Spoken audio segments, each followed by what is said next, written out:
Big up, big up, big up, big up, big up to all my Reds out there. And I am the Liverpool 12th man. It's going to be a Arsenal preview show. We have hosting Arsenal this weekend. And if you do hear a dog, it's because I'm babysitting a friend's dog for them. So it's a little Pomeranian, so it could get a little yappy. Hopefully, it doesn't mess up the stream too often or too much. But big up to all of you guys. Going to definitely get into a little bit of what I think is going to be the starting lineup for Arsenal, for the Gooners, and also I'm going to get into a little bit about who I believe is going to be in our predicted lineup. And I'm also even going to engage in a little conversation that was started by the Chill Zone. So I will be taking on some comments that were made, definitely derogatory comments towards myself. So it's all good. It's all good. It's all love, peace, love, and joy, or whatever everyone is referenced it as. So we'll get into it later on. That'll be like kind of like the end session. But let's just see what we got going on. Let's see who's in the house. Big up Red for Life. Big up Dustin. So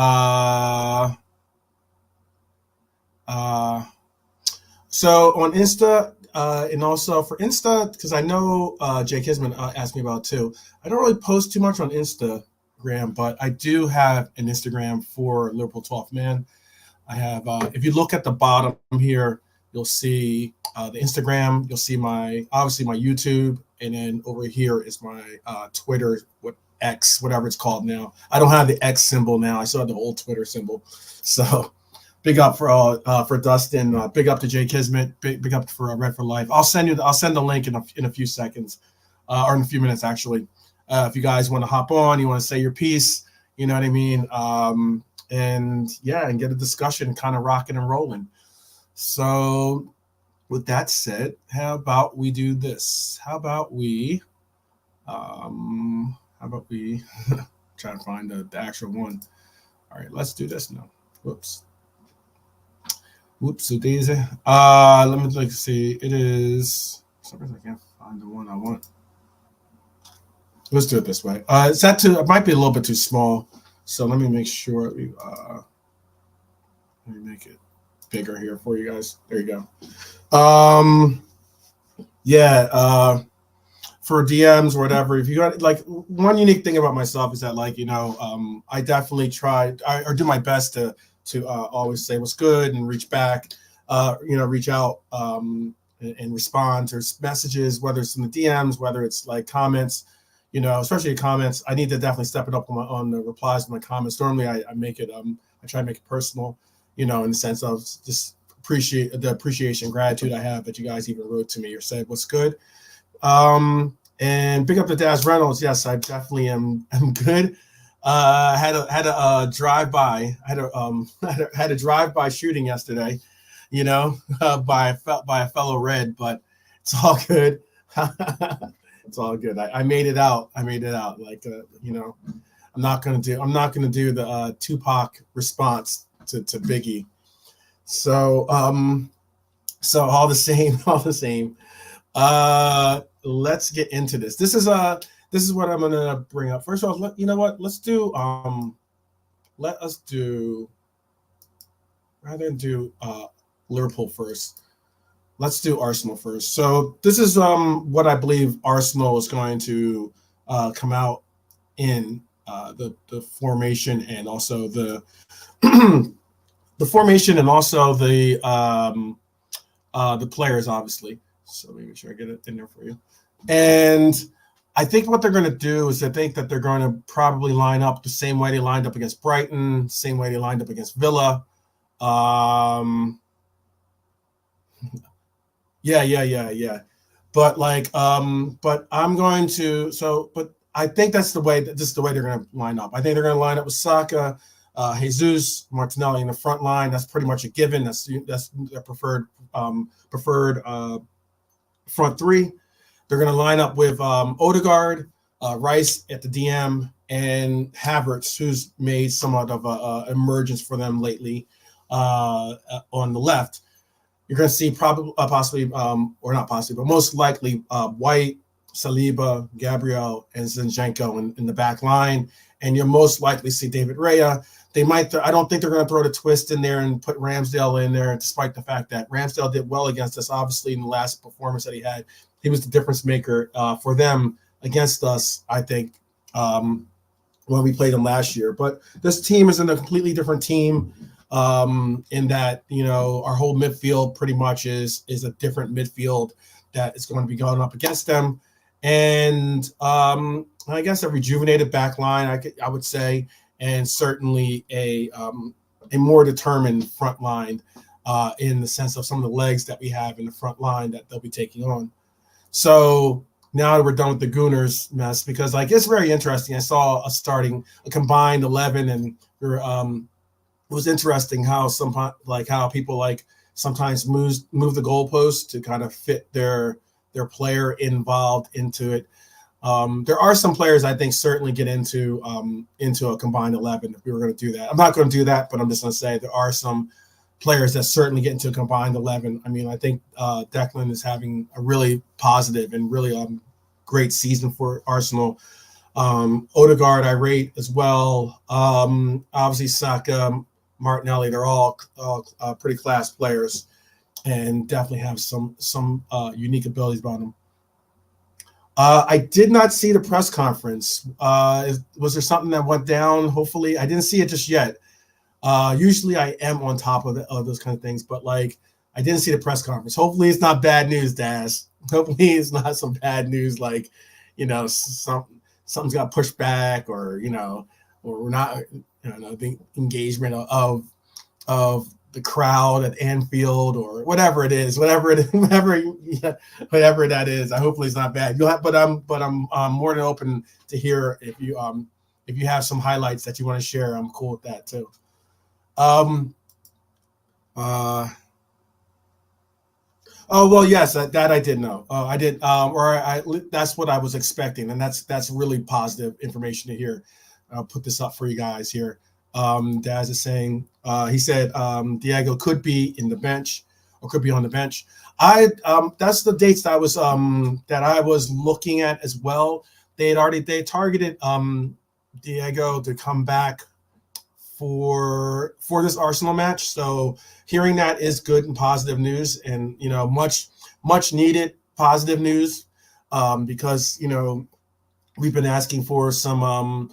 He's definitely, I think. I've put it out there. I think that Diego is possibly our most clinical scorer, and that's with a Mo Salah in the same conversation. And Diego is definitely a real what they say, shot caller, or gunman. Is that what they call it? Something like that. So I'm really excited to hear that news. I think. Again, the last bit of news I heard on Macca was that we should be looking for him possibly for Burnley, and the other news about center backs is that I think Nat Phillips is going to be making a return to the team in January. So it should be pretty interesting to see us get back Nat Phillips and how we utilize him, considering that we didn't utilize him too often, even when we had him on the team. I understand that we had a little bit better situation in the sense of, Matip wasn't hurt. And we had a little bit more of a solidified front. But, now that we have Kwanzaa really stepping up and being a player that's competing possibly with Konate, I put that out there. I don't necessarily know if Kwanzaa is ready ready to be the main guy, as in game after game type main guy in that partnership role with Virgil, but there is a certain competition that's building between him and Konate, and I like that. I have no issues with and it's not necessarily even favorites when it comes to who I want to see or who I'd like to see. I want to see the best player that's going to help us win, obviously, period. be in that position. So it could be my favorite player, or it could be the backup to that favorite player, or the person that he's competing for in that position for that role. So definitely that's how I look at that. But it should be very interesting, very, very interesting. I have also now I also have now also the lineup for Liverpool. So this is the lineup that I think is going to be the Liverpool lineup. And also, let me put this as one category. So I went with Cody in the middle, not because I don't think that Nunez can't start, shouldn't start, any of that bull crap before that gets like popped up, or try to get clipped up. More so, I was looking at Cody as starting this game because I think that Cody is starting to round into form, and I also think that Cody offers just different options at that center forward position. But I'm not saying that I don't want to see Nunez. I actually absolutely want to see, like, whether Nunez starts or Cody starts. I'm not really like, I won't be like, Klopp made a mistake, or Klopp did this, he was wrong getting this and that. I'm not going to get to that point. But I would say that the reason why I would like to see Cody start, particularly just this game at least, is that I wouldn't mind seeing Nunez in that same role that he had for Newcastle in this point. Most likely, I think that Nunez is going to start. I know that I have it as, this is my predicted, or my, I guess for this game at least, my more preferred lineup, I would say, to start. But yeah, I think that you probably will see Nunez. You guys tell me in the chat too what you guys think, if you believe that it's going to, if you believe it's going to be, Cody, or if it's going to be Nunez.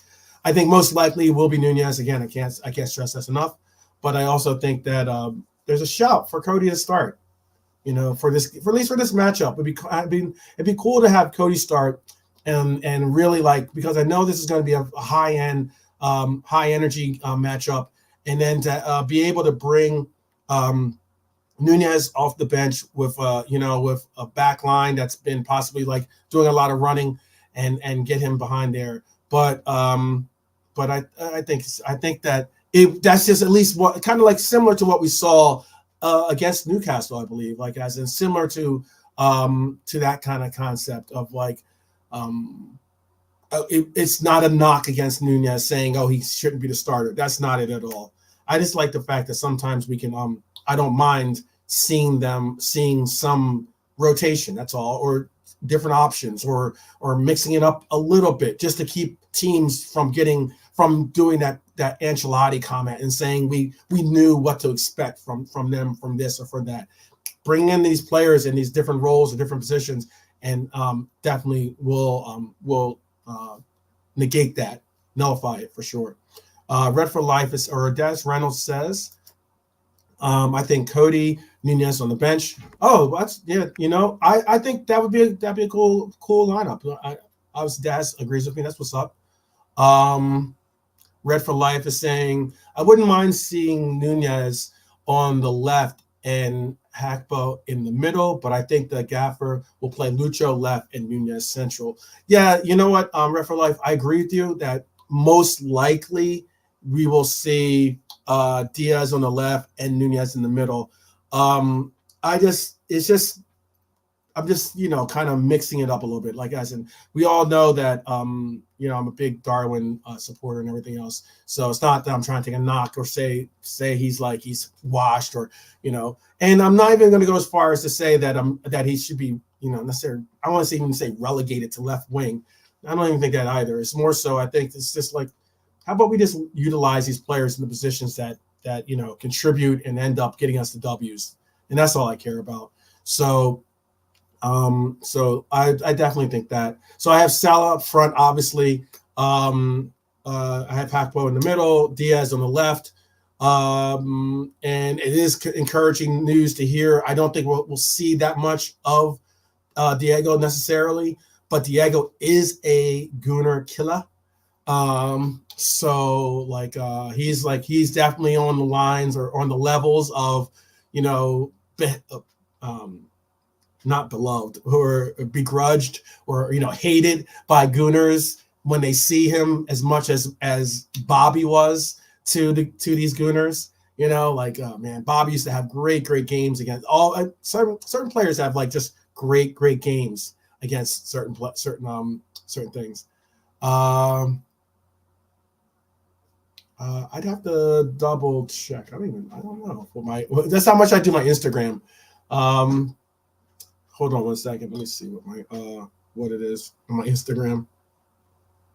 And let's see. Let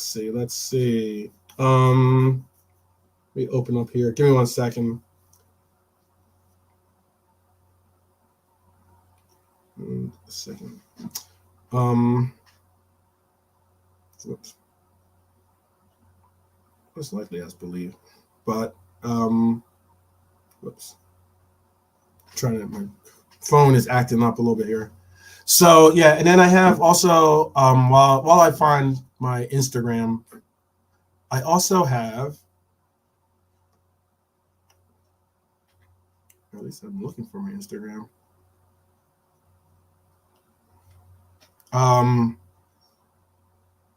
I also have Dom at the right mid. I have Endo at DM, and I have Jones as my left mid.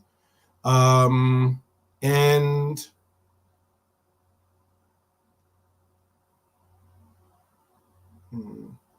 okay, so I think, maybe I have the wrong person.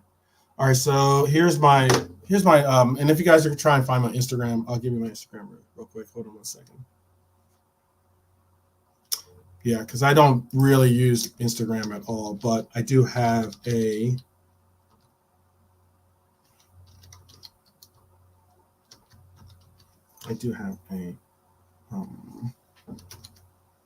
this is my Instagram if you guys want to follow me on Instagram. I don't have any followers, or I don't follow anyone, don't have any posts on my Instagram, but I do have an Instagram account set up, so you can holler at me there. It says Liverpool 12th man, Mighty Reds, you'll never walk alone. And then it has like a little it has like basically the a cartoon rendition or of the artistic rendition of the cop, basically. So that's what it is on Insta. So definitely you can message me there or follow me on. But yeah, so Bonkers is saying I would swap Diaz for Nunez. Okay. So I see a lot of people are very we're very uplifted or I don't say inspired. Big up to John Conway, by the way. Big up to John Conway. I see a lot of people were definitely interested in seeing the mix-up or what the format was against West Ham, basically. And that was where we saw Diaz. We saw Diaz actually sometimes even central, to be honest with you, which was very interesting when Diaz got into the mix. But we saw Nunez playing on the left, and we saw Cody in the middle.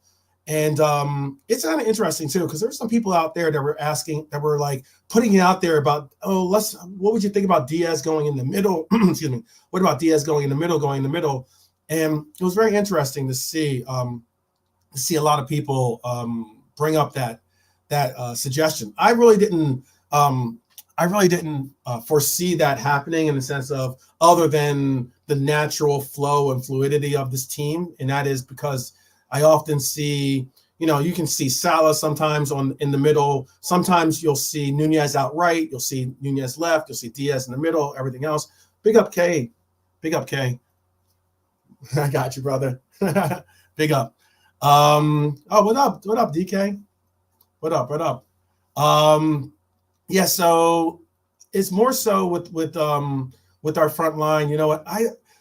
I don't necessarily think that even though they might have them as the starting positions on that formation, we don't necessarily mean that doesn't always necessarily mean that you're going to see them like strictly a rigid form of that formation, whereas they're not going to be able to to kind of fill in. And it's something too. that I wanted to do because I saw a great piece. I think it was by 442. I want to call it. I think that's the name of them. I want to double check, make sure. But I made sure that I kept their little the name in the clip that I utilized from the stills.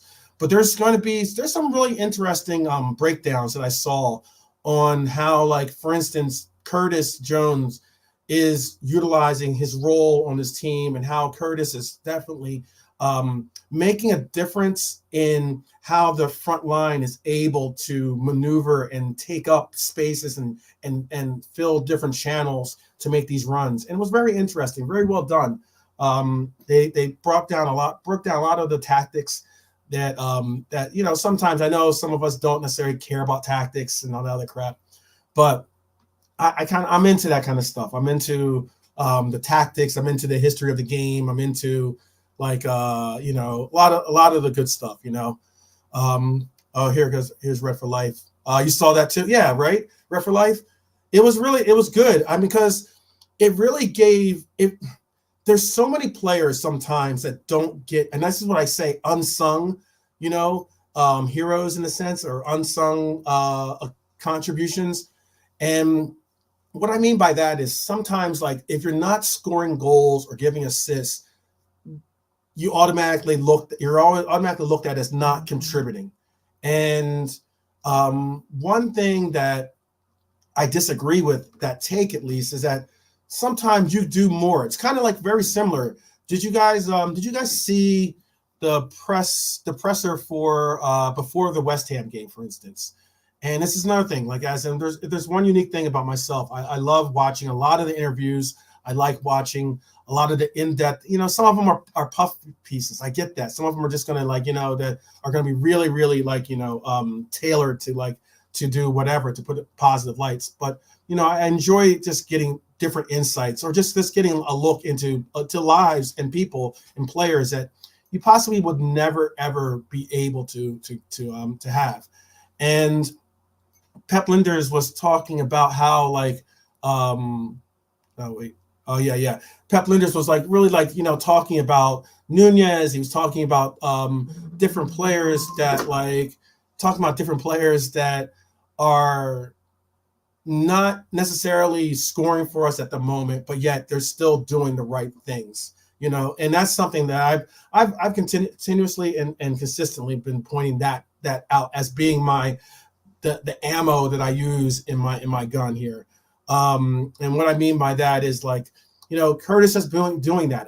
I've emphasized the fact that there are players that have, different things going on in their personal lives that are going to affect them. Everyone's mental health is a serious thing. Social media, all the crap that goes on with our families and our personal, our relationships, our personal lives, those things have impacts on everyone, and how we're able to, like, focus, perform, and really, really contribute in whatever it is that we're trying to, like, succeed at. And one thing he was referencing is that, like, Nunez is just still doing the work. He made a comment about the offsides, or at least I heard not Jurgen Klopp's. I heard Jurgen Klinsmann's take on Nunez being offsides a little bit. Or having issues with being offsides, and he addressed the fact of he had no problem with it. It's just more so he understands that that's a forward that wants to get involved, is trying to get involved, and everything else. And that's why I brought up the Pep story, why I'm bringing up Klinsmann's take on it. And it's similar to my take, for instance, with Nunez, in that, some players are just still doing the work, despite a lot of the rumblings and the disgruntled fans and the agenda merchants, and the scrolls, the haters, the neutrals, the rivals. There's a lot out there to navigate. And, bottom line is, we all want to see them perform. We all want to see them. We all want to see these players not only perform, but, like, bring us silverware, bring us glory, bring us, really things to be proud of.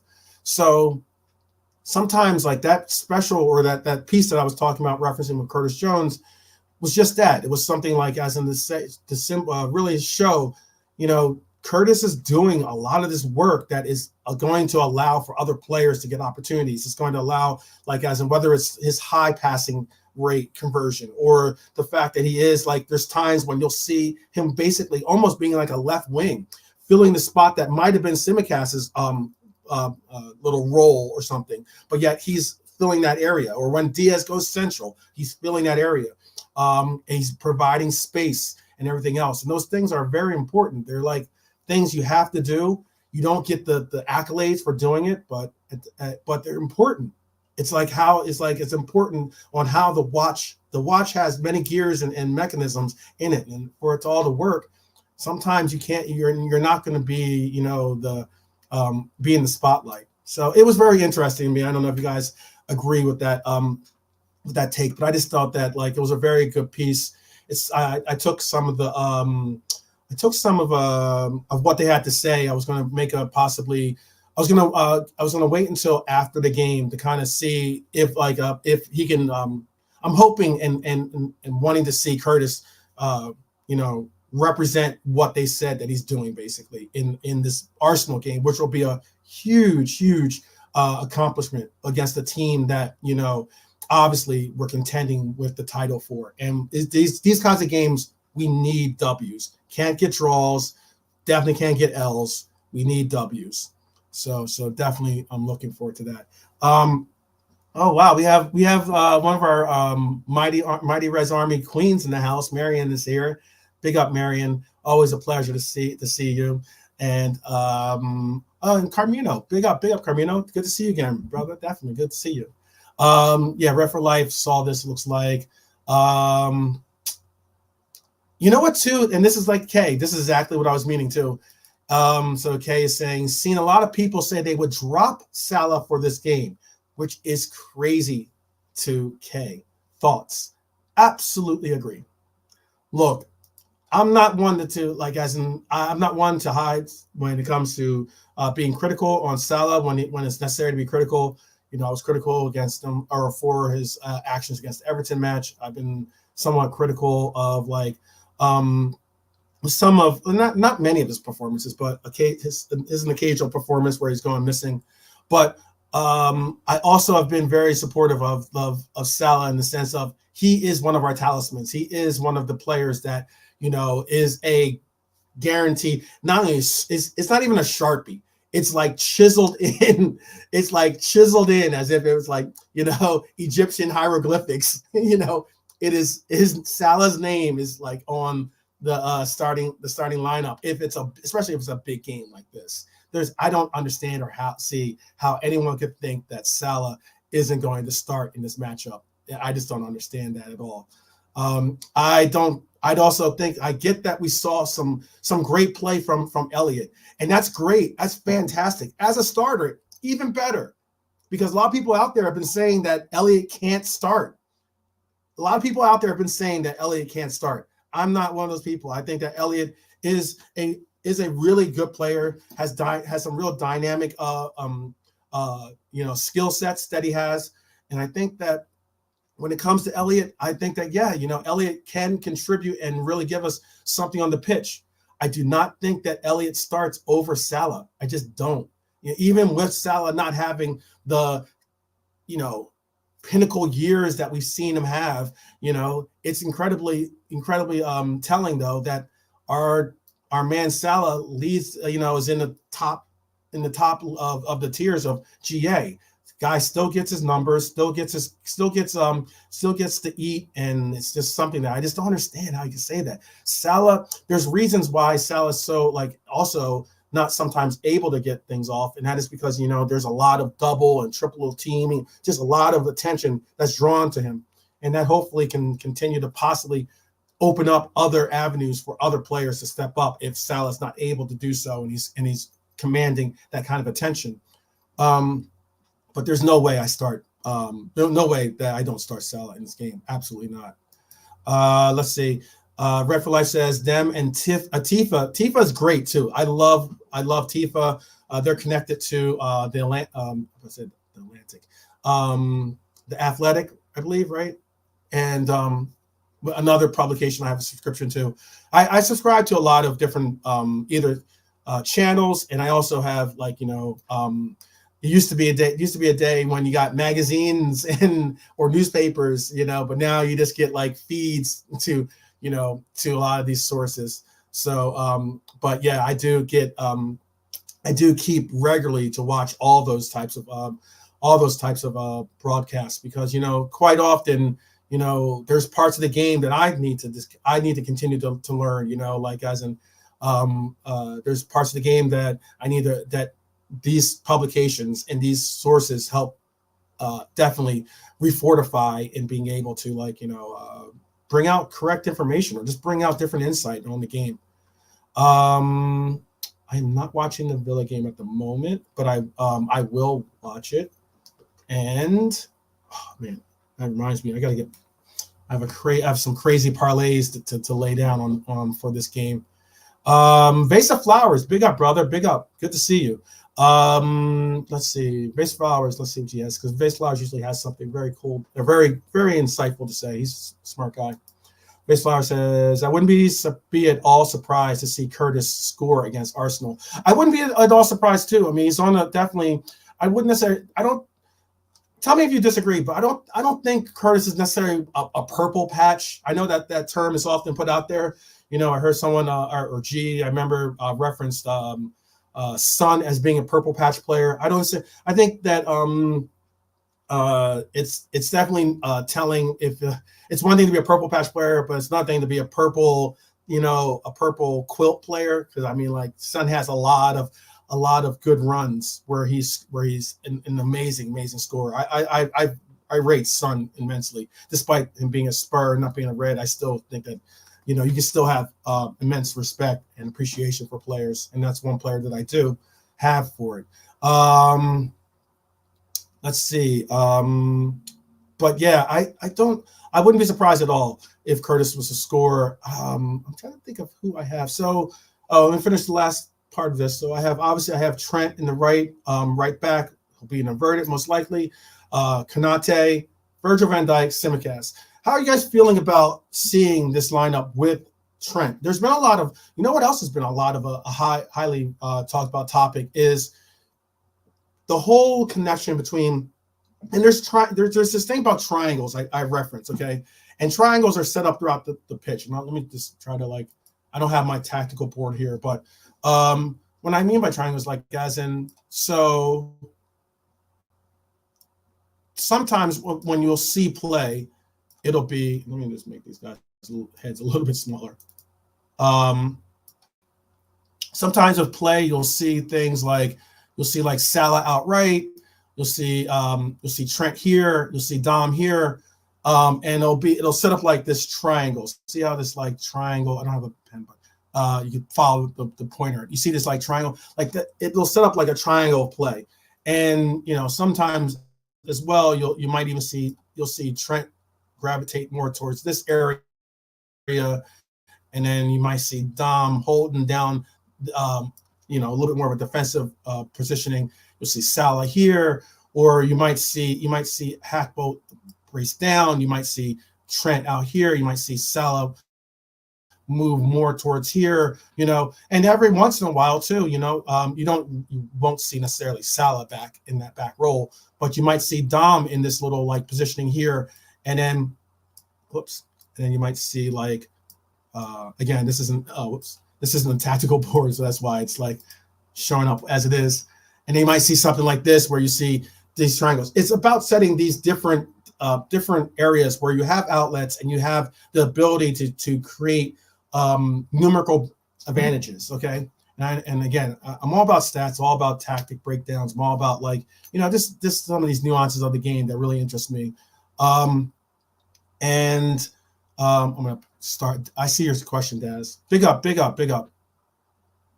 Thank you, Ensman. This is high praise from Ensman TV. Says, love the way your channel's going, bro. Keep up the great work. I appreciate that, Ensman TV. That's as I've been called out, by some people. I think that is a proper. That's what I believe is a good red mentality. I've called that time and time again. When I say supporting each other and showing love towards especially towards our fellow Reds, like as in I appreciate that, and it's the reason why I do my best to follow even the channels that don't agree with me, don't necessarily don't have the same opinions that I do. I still make a common effort to like their channels, to try to support or comment or share their content, because it's about the fact that I really do appreciate the community that I'm a part of, and I really do appreciate being a Red and being able to share that with others, and share that especially with you guys. It means something to me. Now, if that makes me a top Red or whatever I've been referenced as by a certain individual, that I'll reference it later, who is a friend still, and I don't think I'm any different. But yeah, I appreciate that for sure. So big up to Ensman TV. If you haven't subscribed to his station, please do. Enz is definitely someone that definitely puts a lot of insight, is really a patron of the game, a student of the game, and it's someone that I value and appreciate immensely.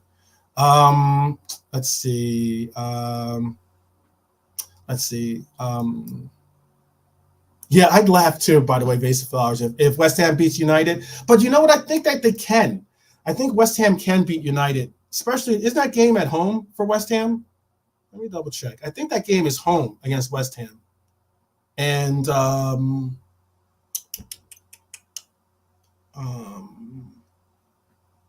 think that game is at home.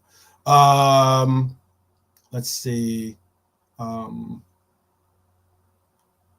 I honestly think that West Ham could beat them. I will watch the Villa game. It looks like the Villa game's on in 20 minutes. So yeah, I'm only going 90 today, if that. So I should be ending right around so that you guys can get to the opportunity to watch the Villa game and everything else. Villa definitely, Sheffield United going against Villa. It's going to be a very interesting setup. I think Villa will most likely should beat them, obviously, especially at home. But with the form that they're in, but Sheffield United, most likely you'll see them set up a bus for sure, if you can say that for sure. Let's see, there's some other cool comments on here. I think you know what? This great comment, by the way. Vase Flowers once again. Yeah, Curtis looks pumped up and ready to do some damage. You know what I've been saying? So I've been I was critical on Curtis against who was it that it was the game against? I want to say there was a game. Oh, the game that Ryan got hurt. What game did Ryan get hurt in? I'm trying to think. I think it was it wasn't a Europa. It wasn't a Europa game. What game was that? What game did Ryan get hurt in? And he raced, and Curtis came in, and it was unexpected for him to come in, I think, and I mentioned it at the time. I mentioned it on some of the at the time during the play in some of the chats, the live watch-alongs I was chatting or being a part of in that retribute. And I remember saying since Curtis has lost his starting gig to Ryan, he kind of looked a little lost. It kind of looked like a step behind. Kind of didn't look like he was like just necessarily with it in those games. And even though you could tell the difference too, it was highlighted by difference because you could see Elliot understood the role. He was he's a sub, he's super sub, whatever. It doesn't matter. He's gonna come in and contribute. Curtis didn't look like he was like on the same page exactly. Couple of games before this, and that criticism was warranted, I thought. But one thing I definitely was hoping and appreciative of is that Curtis is he's a big part of Liverpool, and that he is a Scouser. I can't reference this enough. I understand and appreciate what it means, despite not being born and raised as a Scouser or being a Scouser myself, in that I live or a part of Liverpool in that aspect. But he gets it. He understands it. He's lived it. He grew up with it. So like, these games mean something to him. These games means something a little bit more for the fact of the opportunity of wearing that badge. He referenced that actually. Again, the interview that he did was a very cool interview. And the interview, he referenced like the criticism, like for instance, when he was playing for the I think it was under 21s, and Gerard was coaching, and he got knocked down, and Gerard made a reference. I'm paraphrasing, of course. When Gerard made a reference to Curtis, he's like, what are you going to do about that? And in essence, Curtis had already kind of moved, not necessarily moved on from it, but he was like, he wasn't really thinking in that same aspect of what Gerard was mentioning or referencing. And it's just basically like, are you gonna make this right? Are you gonna get up and fight? Are you gonna let this guy do what he just did and get away with it type situation, mentality? And Jones was being called out by one of his idols, one of his role models, someone that he looks up to. Some of us have, when we were younger, looked up to, or wanted to emulate in the sense of being in that level, or whatever you want to reference that as. And he said how impactful it was, and it's like little things like that are what I reference sometimes, that make the character of the man definitely will make a difference in the performances and such. And I think that Curtis Jones has good character, has proper Scouse character as well. I like the fight. I like the hard work mentality, the concept of of knowing that you're often going to be the one that's have to take on different obstacles, and there's often going to be a situation where you're going to feel like you're alone, or you're going to feel like this obstacle is an immovable obstacle. But I think that Curtis shows a true red mentality, in that he's persevered and has really shown a lot of the haters and the naysayers, hey, this guy loves the badge, loves this team, and fights for us. And I really appreciate Curtis for doing such. So again, let's see. Joey G at right back. That's what a shout is. That's interesting too. I don't think that Joey G will start as a right back, but I do think that Joey G we will see most. I'm not guaranteeing it, but we might see Joey G get an opportunity, depending on how it all goes. We might see Joey G get an opportunity to play to fill the role of right back, and have Trent just fully move up. It depends on how the flow and where we are in the game. If it's a game where we're trying to hold on to a lead, as opposed to we're chasing a lead, that makes a big difference, I think, as to whether we'll see Joey G in that right back position. Because we could easily see him in the left back position, or we could see him in the right center back position. Joey's been an amazing utility player for us. I really am happy to see that Joey has kind of shaken off. He's done his Taylor Swift shake it off. For all those in America, Taylor Swift's super huge. But yeah, he's done his shake it off thing, and he's definitely played really well for us as of late. And a lot of the naysayers for Joey G have dissipated as well, showing them possibly showing them proper respect. Let's see, what did this say? Base of Flower says Klopp spoke after the West Ham game about how fresh Curtis was, and that makes me think Curtis will be starting all our coming games in all competitions. Wow, that's a shout. I don't know if he starts all our games, but yeah.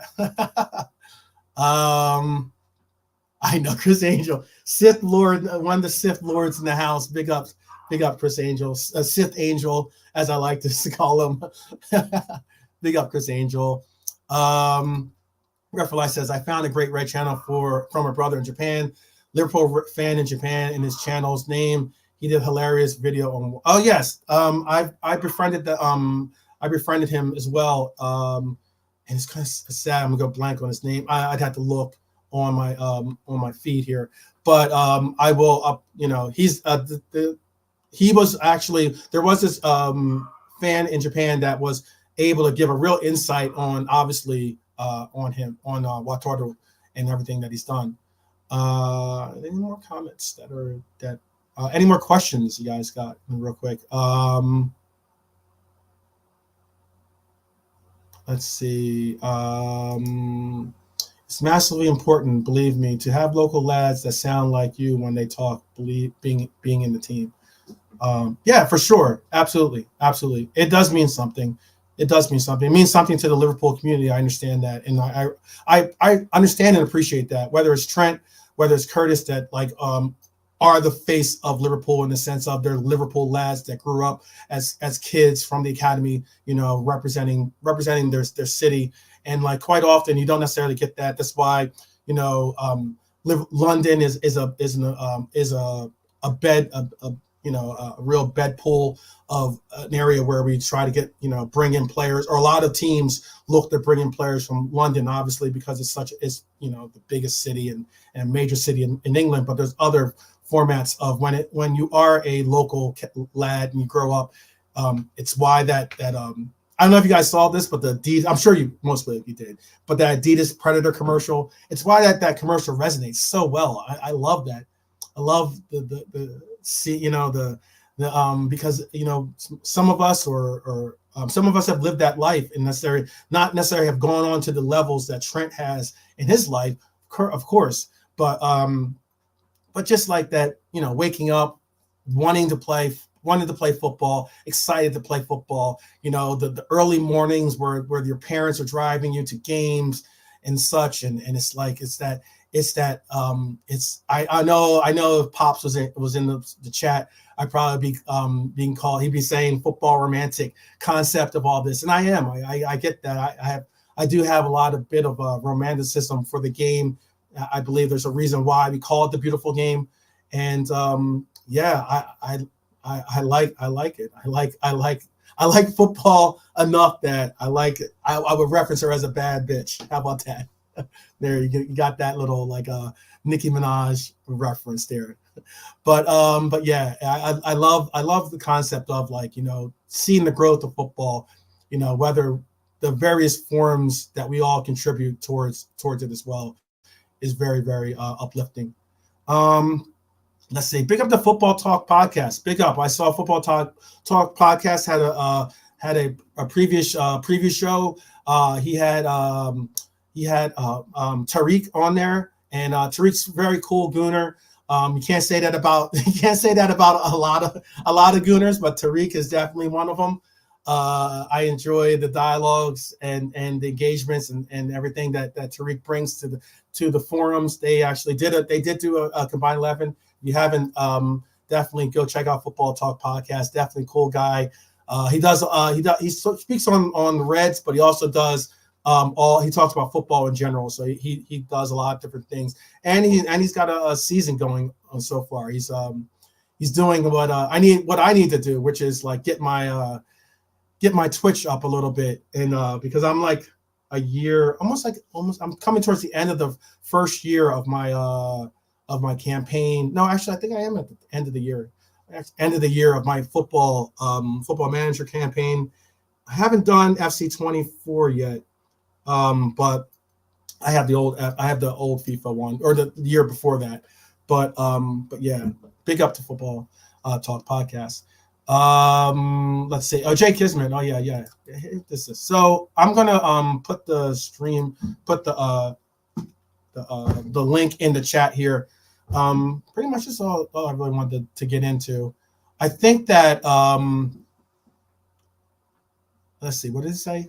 Chris Angel is saying Liverpool fan and Sharon might be more positive. Yeah, that's true. He is a very positive, very super positive person, for sure. You know what's funny about too though is that it kind of goes with a lot of there's different ways that some ethnicities definitely take with supporting their clubs. He's certainly someone that's very. You think I'm positive? Yeah, he's definitely positive. I hope to. I hope to do a collab with Football Talk podcast. We've spoken on that, and I love chopping up with Jamie. There's some things that Jamie has said that I don't agree with. There's some things that Jamie says that I totally agree with. So, and I appreciate, the opportunities to kind of give my insights or or do what I can do. with like, giving my side of my takes. Keep it level. Big up. I appreciate you. Keep it level. Let's see. But yeah, I put the link in the chat here. Here, let me put this out so you can see it. I put the link in the chat. I did tell Jay Kismet that I have a little session to be able to talk, and if you guys want to say something before this matchup. I don't want to do what I saw Gunnar doing, which is like, which I think a lot of us did before the Manchester United matchup. I'm not saying that it's a scared business. You know what I mean? Like, for all those belly fans out there, I don't deal with scared business. You know what I mean? Especially I did I'm not gonna get into what I would have done, but all the same, I think that it's really, really important that we engage in these dialogues, continue to have these open forums, and we continue to chop it up. So if you guys want to hop on, or if Jay Kismet is part of it, I put the link in there. You can hop on and say what's good. Give you a little insight, but yeah, I don't want to do what like I was saying about what Gunnar did, what some of us did too, which is make it all about you can hear the heavy breathing. I hear the heavy breathing going on. Big up. Here is my brother Bayesian Angel. How you doing, brother? How are you? What's up, man? Hey, good. I'm excited. I'm excited about this matchup. I mean, like, are you scared of this matchup? Are you scared of Arsenal coming to going to Anfield? Oh, it's home. It's a home game. Mm-hmm. Yeah. I haven't really gave the game much thought and stuff, because I know later on today we have a show.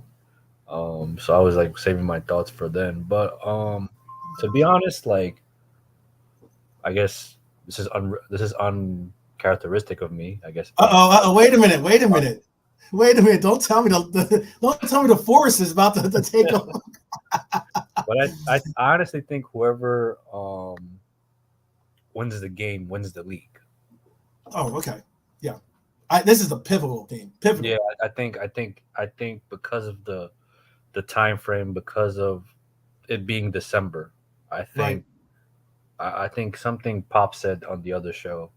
He says you can't win the title in December, but you could lose the title in December. Yes. So I agree with that. so I think it's a very big game. It's bigger. Do you think it's bigger for us or bigger for them? How about that? I think it depends on the expectations, right? On everyone's expectations, right? So Mm-hmm. for me, I don't think we have.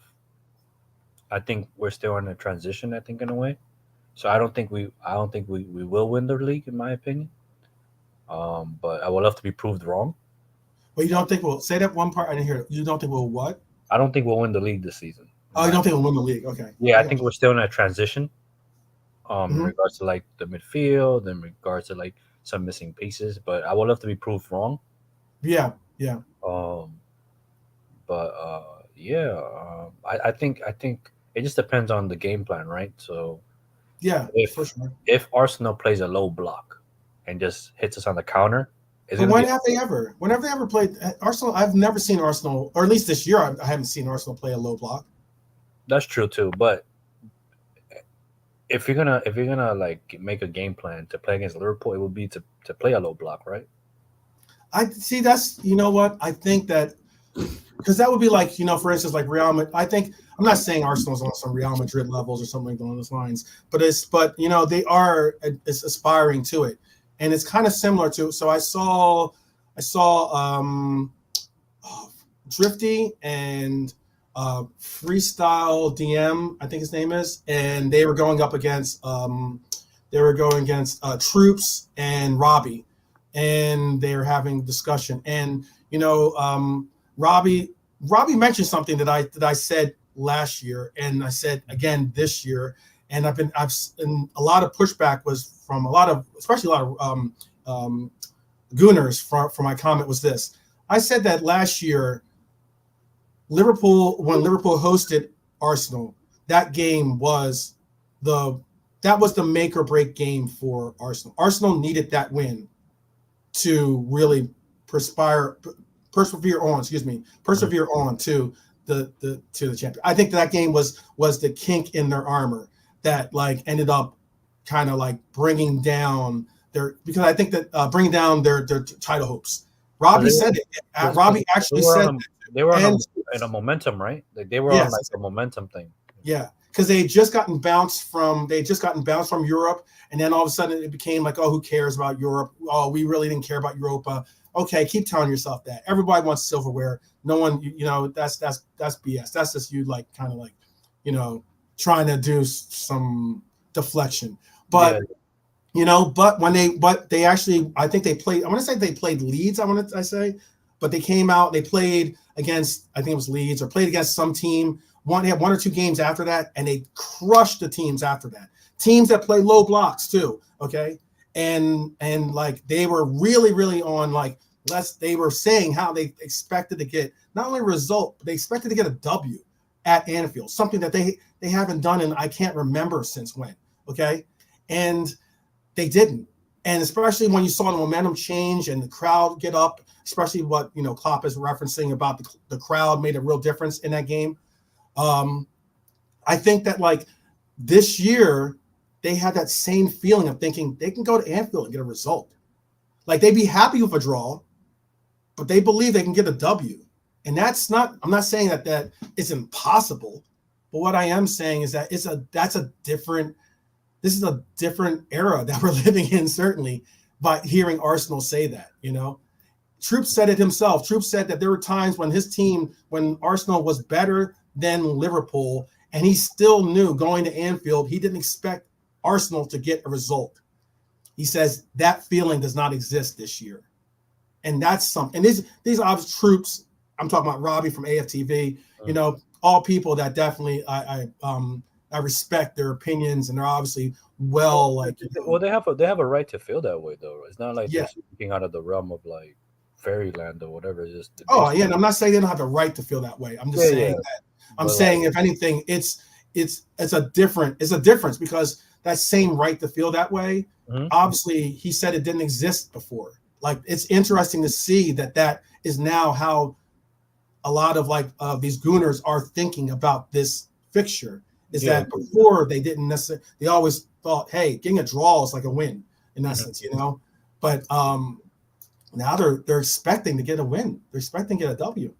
It's very interesting. Well, I think it's just based on the transition, right? So last season they challenged. This year seems like they're doing the same. So I guess they're gaining against the fans, and the players are gaining confidence, right? Mm-hmm. And how things are turning out for them. They're doing very well. They're grinding out results, and that's what you need, right? So, yeah, man. And some of the signings they've brought in this season have been very well. Like Declan Rice, like the guy's on a different planet for me. Like who? Rice. Oh, Rice. Yeah. Rice to me is just he's changed the way they played. Like he can do everything in midfield. So I think so. Yeah, he's a great addition. Yeah, he's someone that great addition. I mean, like I don't like seeing them get any great additions because I don't want to see necessarily the Gooners. Us have to contend with the Gooners for sure. And let me just clarify this thing. So Beijing Pops is saying the draw didn't kill them. It's the results that followed. City don't beat us at Anfield and win the Prem. Well, what I meant by that draw, I don't want to say that draw necessarily killed them. I think that draw was like a definite hammer strike towards the nail in the coffin. It was what kind of like brought them out, it brought doubt into their thoughts. You know what I mean? Like as in they had it in their hands at Anfield. They're about to accomplish and do something that they hadn't done, It's like, they were about to get this monkey off their back of losing all the time. And I don't mean losing. I mean getting battered at Anfield, and yet they had it and they let it slip through their fingers. And they saw they helped propel the allure of Anfield. They helped do all these different things that they were finally at the cusp of getting over. That's what I was trying to like. As in, I know that we don't. A lot of us don't, or not a lot, but some don't reference like your mental health or your mentalities and everything else. But that does. I mean, like we talk about form and being in form and such. Sometimes that is relevant to how, like, if you're riding that wave in essence, if you're riding that good vibe, that good feelings of, hey, we just beat this team that people continuously said we can't beat. That I think could have propelled them to give them confidence to say, why can't we go and do the same at 115 or City? It's the reason why Robbie made that video of him walking outside of City State at the Etihad, and he was like, and everyone was like, it was like, one of those things where like he was almost trying to like empower and bring some like hope to the people that know City doesn't loses very rarely at the Etihad, but at that moment he was still one of the few remaining people of those Gooners that were thinking, we can go here and get this. And he said it with chest, and they lost, and I'm saying that I think that Anfield was the start of that roller coaster. That's what I'm trying to say. What was that? Was that the game where Sinchenko did a Magnus and stuff, and Trent got riled up, and like the stadium got riled up and stuff? Where he said it was what with Robbie? No, the game that they lost, was that the game where like Sinchenko did like something crazy, and then the stadium kind of. I don't remember. If anyone in the chat remembers that. I forgot last season. To be honest, last season for me was. yeah. People have already put that out of their mind. Yeah. Big up to Antar Musi. Big up. It's like wasn't that the game where like I don't know, was it Shevchenko pushed Trent or something, and then like Trent got riled up, and then the stadium like riled up, and then like we went on and like scored or we won the game or something like that. Mm-hmm. I don't remember. Yeah, I don't. Oh, you mean for us? Yeah, for us. Yeah. Oh, yeah. That was when. No, it wasn't Shevchenko. That was when Xhaka. Oh, Shaka.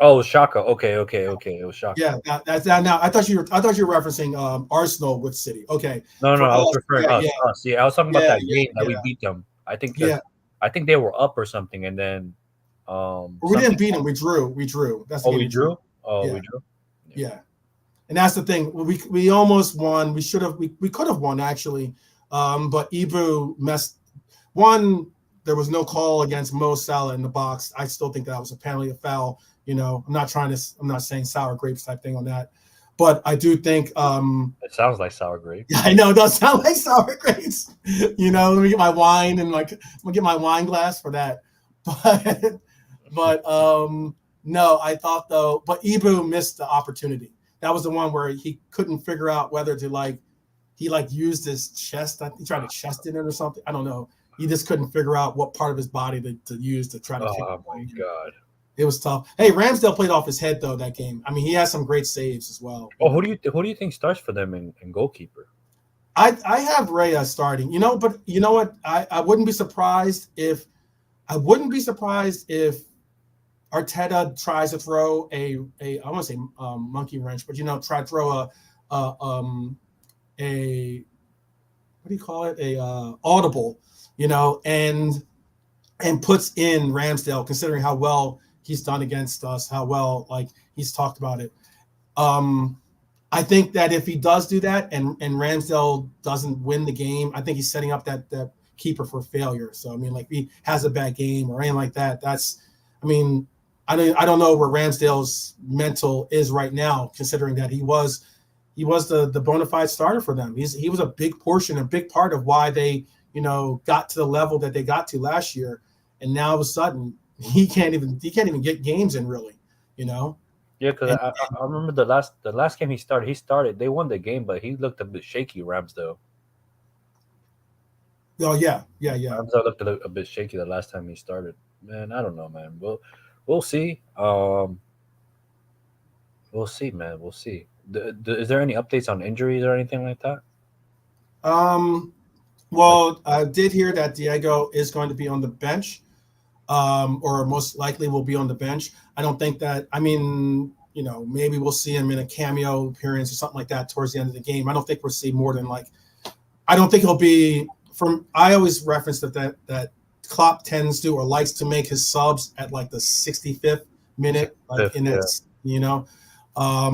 and that gives you enough of a run to be able to make something happen. But it doesn't. But it also gives those that were competing before you enough of a run to get like a real concerted effort in. And but I don't think you'll see him at that first, one if not two sub exchange. I think we'll see him more like in the 78th minute or like the 82nd minute or something like that. Hopefully, we're not in any needs to utilize. Look, Diego is an Arsenal killer. Let's get it real. Diego is similar to what he has a similar record to what Bobby does against Arsenal in that he has a game. He has games against Arsenal where he shows up. You know who else does? And this is someone I know that you're not necessarily all on his Christmas list anymore, but but you know who else has good games against Arsenal? Lucho. Lucho has really good games against Arsenal. Me and Lucha are going through a divorce right now and stuff. He's taking half already, all I own right now. So wow. Do you hear this, people? Do you hear this? Yeah. Bayesian Angel is going through a divorce with one of Colombia's finest. Yeah. Hurts to hear, brother. That hurts to hear. Who's your front three? Who's your front three? Okay, so here I'll share with you my front three. Let me put this on. So this is. Can you see the front three here? Yeah, I can see it. Okay.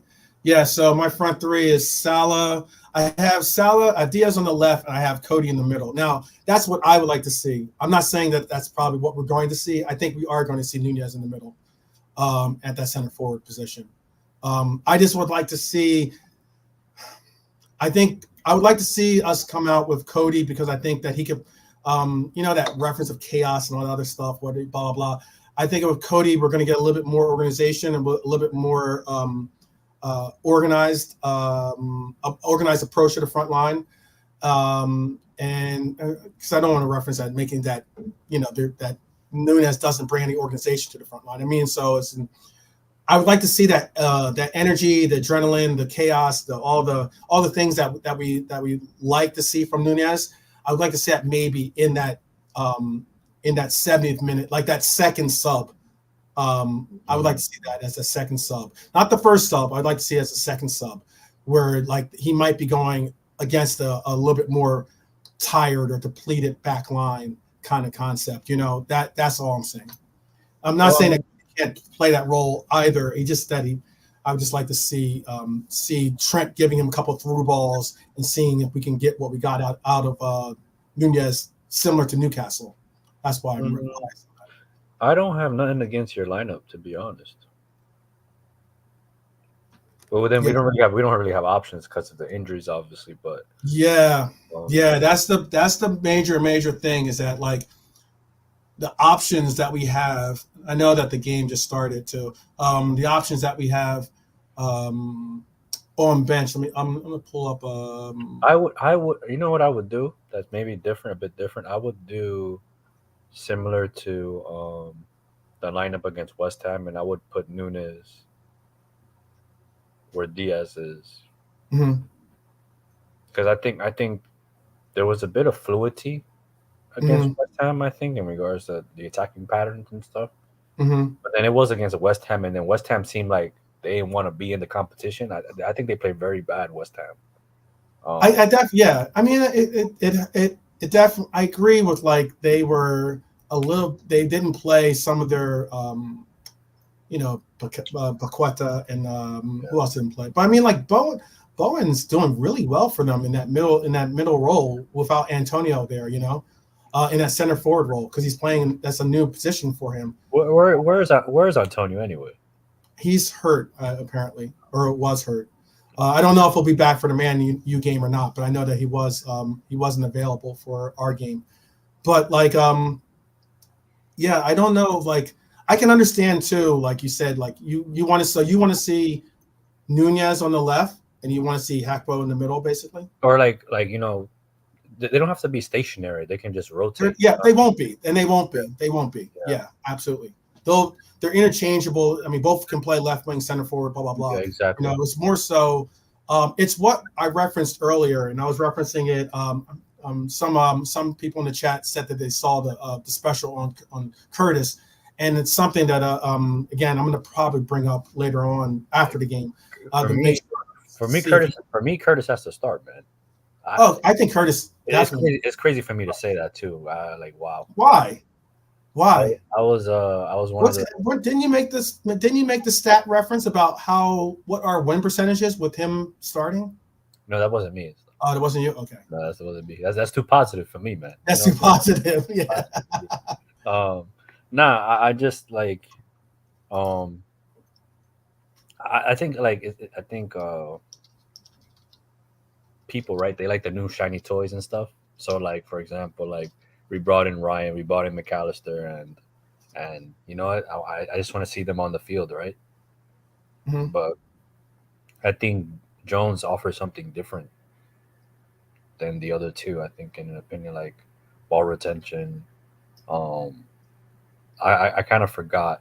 Have you seen his defensive numbers too? By the way. No, that's what I'm saying. Like his ball retention, his able to track back and help the back line is something we Mm-hmm. need, you know. Yeah. Yeah. So and Yeah. That's important, and not only that, it allows for. I was making the reference of how like if you watch what happened in that West Ham game, and I know that people will be like, "Oh, West Ham isn't." Like I try to make this reference in that, like I said, people keep bringing up this Manchester United match that we had, and I get it that we didn't finish our dinner in oh, that game. Um, that was a horrible but game. it was, and it wasn't. Yeah, it was hard. It was definitely It difficult was to hard look to at, watch. Yeah, it was hard to difficult to watch. But what I referenced with that game is that rivalry games are different, though. You gotta accept and appreciate that much. There's no matter what your form is, because like our form was exactly not exactly, but was very similar to Manchester United's form, and their form was very similar to our form in that they were like more so like hitting on all cylinders going watch. into that game, that 7-Up game last year. And why I said that, like, it's not always a great thing to use this or use that um, Manchester United game as a benchmark was because rivalry games are just different. You get the way that you get up for them is different. Like like the intensity, the amount of attention that is put on the game, the emphasis from not only the fans but sometimes even the players, the coaches, understanding the gravity of like this game is so important. Like for instance, like Everton could end up in the middle of the pack or lose a bunch of games as long as they beat Liverpool. That's a major, major, major importance, thing for them in the year, and that's they just show a little bit more attention, show a little bit more, hustle, or they grind it out or do more fouls. All the, it's just a grittier game sometimes when you deal with a rivalry game. I was referencing that is why I think there was such a difference in the game of the Reds versus the Red Devils, as opposed to, let's say, the Reds versus the Hammers. Like guys, and I just think that there was a difference in the importance. And hey, we were playing for a semifinal. It's not like it was just a regular game. Like we're playing to get into the semifinals. That's a major. That's a major game. That's why I was surprised with the game when I was watching it. That West Ham seemed very negative in the way they were playing. Like they seemed like they want to be in the competition. Like I don't know, I don't want to accuse West Ham of like giving up, or it just seemed very like anti West Ham for me. Like they just wasn't playing football in a weird way. But hey, man, kudos to us, man. We're in the next round. Yeah, So we made the most of it. I mean, like I think that like we controlled that game against West Ham. I'm not saying that. I mean, like I think that because we played with people that obviously we didn't play with our full starting 11 either. So let's not get it twisted either. There's there's things about that I could reference as well. But yeah, there's some pretty interesting stats when it comes to But to give you a little pushback, 12 man, right? Like mhm. you And said, then wait, like, hold on, 1 second. Wait, hold on. Let me give you a push. I'll let you get your pushback for sure. I just wanted to introduce Jay Kismet. You never walk alone's in the house as well. Welcome, brother. Yes, you okay there, bro? Yeah. I'm good. How are you? Nice to hear your voice, man. I'm all good, bro. All right there, Chris. How you doing, hey, bro? how you doing, man? I'm all right, man. Blessed. Finally get to chat to you guys, yeah? Yeah, Yeah. it's It's been a good to hear while, your man. voice. It's It's been good a to hear your while. voice for sure. Always good to hear. So, Go ahead, Gil. So again, oh, Bayesian. So I'm not sure if Vader is about to give the pushback right here, but we'll see. no, He's going to use the push yeah. force. Push force. The pushback, the little pushback I'm gonna give is the fact that you Mhm. said that when we play against rivals, right? Mhm. It's different, but then Yeah. isn't every game against a rival? No. Not all rivalries are equal. You can So agree with then, that. what is the excuse for the 5 draws this season? For the what? The 5 draws we have this season. Oh no, I'm not giving excuses for that. As to say, how can I even put it? Like for the 5 draws, I don't. You know what? I don't know about the 5 draws for this season. Like as in, I don't have an excuse or Okay. other than they just didn't perform to the levels that we should have performed at. I'd have to even see what are our 5 draws. What are our 5 draws? I think 12 man, I think we're tied for the most in the league. Okay, so our draws are against Manchester United, Manchester City, both two rivalry games. Okay. Let's see. Our draw is against. We had a draw against Luton. That was reminiscent of our. That But was reminiscent. you That know, was reminiscent of us last year. but you know Drawing what's against so teams. weird about that? 'Cause, Luton. like, Don't sleep on Luton, dog. Luton's not as bad as not people. They're not not as bad as people put them out you to know be. what's crazy about that is that I think you were the only one that was kind of like weary of that game when we were talking about it. Like we were all like, yeah, we're gonna cook them like nine Yeah, or whatever. You were like, not pump the brakes or whatever. yeah. And it came It's going to through. be a different. It's going to be a difficult environment to go into. I get a smaller stadium, everything else. It's going to feel like the stadium's on top of you, type deal. Like Yeah. and Luton, this is their biggest game. Like as in, I use an American term. Like this is their Super Bowl. In essence, it was It's like this was like a huge matchup, and like, I think that the same confidence that they got by getting the result against us was the same confidence they went in against Arsenal, the same confidence they went in against City. And albeit Arsenal and City got results against them, kudos to them. They got the W. But it's not like they beat them 4-0. Not like they beat them 5-1 or something like that. Yeah. We're talking about 2-1 victories. Yeah. That's all I'm referencing. That's all I'm saying. Like as in, there are certain rivalries that do make a difference, but like as in, The Brighton draw. Brighton match was Brighton. We don't play well at Brighton. We don't. We don't really get results that much at Brighton. But Brighton is, again, that was a match that I was disappointed to get a 2-2 draw in. That was definitely a 2-2 draw. I was disappointed in. And then there's Chelsea. So you just said, so our draws have been Chelsea, Brighton, Luton, which was definitely I'm hoping that's our one blemish or our one hiccup against these lower end teams. And then we had a draw against United and City. Yep. And what Chris said there I'm not about saying it's acceptable, but I'm saying that, you know what, those games are games that are going to be a little bit more difficult games for us. The Brighton is borderline, but Chelsea, all we do is draw against Chelsea. Yeah, that's a sad thing too. Like it's like a if you're gonna bet that draw Yeah. against Chelsea, like Exactly. That's the reason why, like, I don't want to see them in the League Cup final, only because I don't want to see another like boring 1-1 or 2-2 game that goes to penalty kicks, and you just got to hope that our keeper can no, can do better than that. Kelleher will win it for us, man. He's good at the Yeah. I get that. I see. Wow, that's some positive. Hey, Jay Kismet, how are you feeling about that? How are you feeling about what Chris was just saying about the two games. Well, we went into the United game thinking 3 points are definite, and the Luton game same as, and we didn't get no wins in them two games. Right. So I reckon we need to keep our feet on the ground for every game, no matter who we're playing. Let them come, we'll beat them, then we can talk, you know? Yeah, you know what I said too is like, I know, again, it's another American reference, but there's a reference when it comes to American football, and it's called Any Given Sunday, you know, and like, I think that at times, especially in this league, there are teams that can just show up on that day, you know, and whether it's especially away matches as well. Away matches are very difficult. It's a lot more difficult to get results on the road.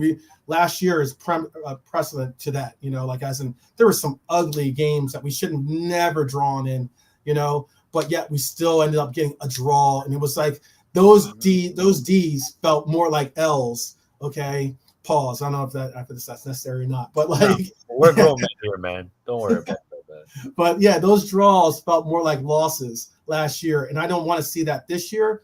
But I just think that the 5 draws that we do have, which are definitely more than I want to see, and it's something like, I say this, for every 2 draws, basically, for every 3 draws, excuse me, that is basically 2 losses. Yeah, mathematically speaking, yeah. You know, so like, despite the fact that we have only 1 loss, I get that, but you know, yeah, it definitely hurts to get draws. I don't want to see us get draws. I want us to win every game, honestly, obviously. But I mean, the 5 draws that we have, again, Chelsea, we always draw home opener, or their home opener too. You know, all the shit that was going, all the stuff that was going into that, right? The other draw, again, Luton, a team that you noted that I said I wasn't exactly confident we were going to go in and pipe this team or something like that, you know, like it just wasn't going to be like that. And then our other draws are City, United, and who did I say the other draw? And City, United, and I think that's it, right? City, United, and Brighton, who we end up sometimes drawing anyway with. I just look, I can't say it enough, like as I know I wanted to definitely address like some of the stuff that was said on the Chill Zone. I'm sure some people possibly even tuned in just to hear whether I would reference what was said in the Chill Zone. But I mean, like, there are parts and points that I said this on your channel too. You guys didn't bring it up, but when you guys were referencing Lucho, for instance, you know, and this isn't even nearly even close, even remotely on the same level or playing field as what I said with the whole like Dom and, you know, him going through whatever it was with the relationship BS, whatever. I never said that was the only reason or the prime reason or any reason really, other than I think he broke up with his girlfriend or something stupid like that. And I was just saying how, like, you know, that sucks, you know, like. Like all jokes aside, right? Let's put the negative side away, and let's talk like, you know what I mean? But we're all human beings, man. That's all I've been saying. Thank you. That's the only reason why I referenced it was because we're all human beings. Things affect us. Yeah, we all have. I'm not saying this excuse. I'm saying, if anything, the reason why I got angry with the comment was because you got to bring context. I always say bring context. That's why I try to have. If you guys are in the chat and you really get into stuff and we're getting back and forth, I'll have you guys come on so that you can put context to what you're saying.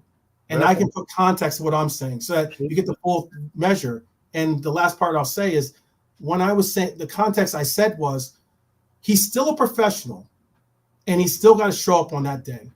So that's not an excuse. It's exactly what I said. Okay. And yet, like, so then we good then. There's no rebuttal then. There shouldn't be a rebuttal on that. There shouldn't have to be a rebuttal. You know, that got me labeled as a top red because I said that. You know what I mean? Like, because I said that happened. It's the same thing. And Jay Kismet might agree with this. I don't know, Jay Kismet. You don't necessarily rate Lucho. Do you rate Lucho or not? Or bro? Lucho? Do you think that are you Oh, you know what? The other day he did 2 passes. He couldn't even pass it straight. And I was like, "Yo, what's going on?" Okay. Yeah. And look, at the end of the day, he's had his off-field problems and stuff. And I wouldn't even play him. I would just take him out of the squad for a couple of weeks.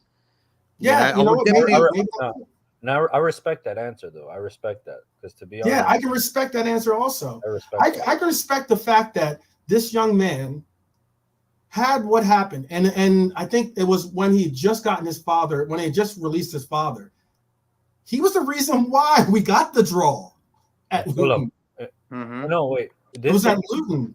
No, they scored the winner at Fulham or something. No, at Fulham, but also at Luton, his header was the draw. Was the reason why we got the draw. Okay. And he was subbed in. He wasn't even looked to be a part of that team. Wasn't supposed to even play. And he got subbed in, and he got the Lucho header, got us the draw. Adrenaline. And I was like, that's pretty impressive. The fact that you just had your parents kidnapped. You finally got your mom back. You finally got your father back to safety. We're all like so happy for you. None of us are expecting you to play, much less even be on the bench. He comes, he gets the opportunity to get subbed in because we need something in this game. We need something that he brings, which is a lot of creativity, and he scores. And it's one of those things where I'm like, my point and part of what I was saying is that sometimes I don't know if people forget, if not more so, people just don't care. Sometimes people reference that they have other things. Everyone has problems in their lives. Everyone's going through this. Not many of us have kidnappings going in our lives. That's crazy because you're describing me and stuff. Like I just like I don't want it. Like I don't know. But I think to touch on what Jay Kisman just said, right, in regards to pulling him, right? I think that's a smart thing to do. I think. Yeah. But then again, if I think Pop's it was before his Papu, because he lifted up. You're right. Red for Life said this too. I'll let you land too. By the way, he said it was before his dad was released because he pulled up. Remember, he pulled up his shirt that said, liberate. Was it Libertado? Right? Is that how you say free? Libertad. Freedom. Yeah, Libertad for his Papu. So to touch on that, right? So I think there's a balance, right? Because like Lucho most likely is coming in every day and saying, "I'm good." Yeah, for sure. He's probably doing that, right? So as a coach or as a coaching team or management or whatever, they're saying they're like, "Okay, he's good," instead of like maybe sending him to therapy or maybe saving him from himself as well. Because I think the issues I have as well. Remember, when was the last AFCON and stuff? When was AFCON when most AFCON's in January. So. No, the last one. When was it? Like a year ago, 2 years ago? It was a year ago. Last year. Yeah. Last year. So remember when they lost the final against Senegal, right? Egypt. Mm-hmm. Salah came back. Dejected. Yeah, exactly. So yep. And then remember, if I remember correctly, he was supposed to get like 2 weeks off or something. So Salah came back and said, "I don't need the 2 weeks off. I just want to come straight into playing and stuff." Right. He should have been pulled. Right. From the limelight and stuff. Right. So I think his management have to do better in regards to protecting the players, in my opinion. No, I can agree with that. Jay Kisman, do you have something to say? Yeah, it's just like when you used to go to school. Every 2 years is AFCON. It's every 2 years? Oh, okay. It's every 2 years. So it's like the Copa America then, every 2 years then. Yeah. Okay. Yeah, I was just saying, like the DS situation is like when you used to go to school and you had problems, you wouldn't go to school and tell everyone your problems. So when he used to come into training, he's probably just got his head there. He's just like, but you could tell from his face, like if you can read like people's body languages and stuff, you could just tell he weren't really there, Yeah. So, but at the end of the day, I think a little break maybe now until say Jota comes back and then slowly bring him back in. Because his game's really off at the moment, Yeah. And also, did you read about Keep It Level saying that Rodri's out for the season? By the way. Yeah, I read it. What? Knee injury. Yeah, they just won the World Cup. I don't wish injury on anyone, but that's huge. Yeah, but apparently there's rumors now and that they're going to go for someone probably. Right? Andre. Paulinho would be interesting. That would suck. I wouldn't want to see them get Paulinho either. But I wouldn't definitely. No, but they just faced them. They just faced Fluminense in the final. They won 4-0. Well, okay. Oh yeah, that's right. So it just happened in that game. Yeah, I'm sure Pep probably walked over him and said, "Hey, keep your phone on. Keep your phone on. Keep your phone on, man." Yeah. So yeah. We got a free seat on the plane. Come with us now. Save your money. Yeah, exactly. You like first class, right? Yeah. Private charters. I'm sure you like private charter.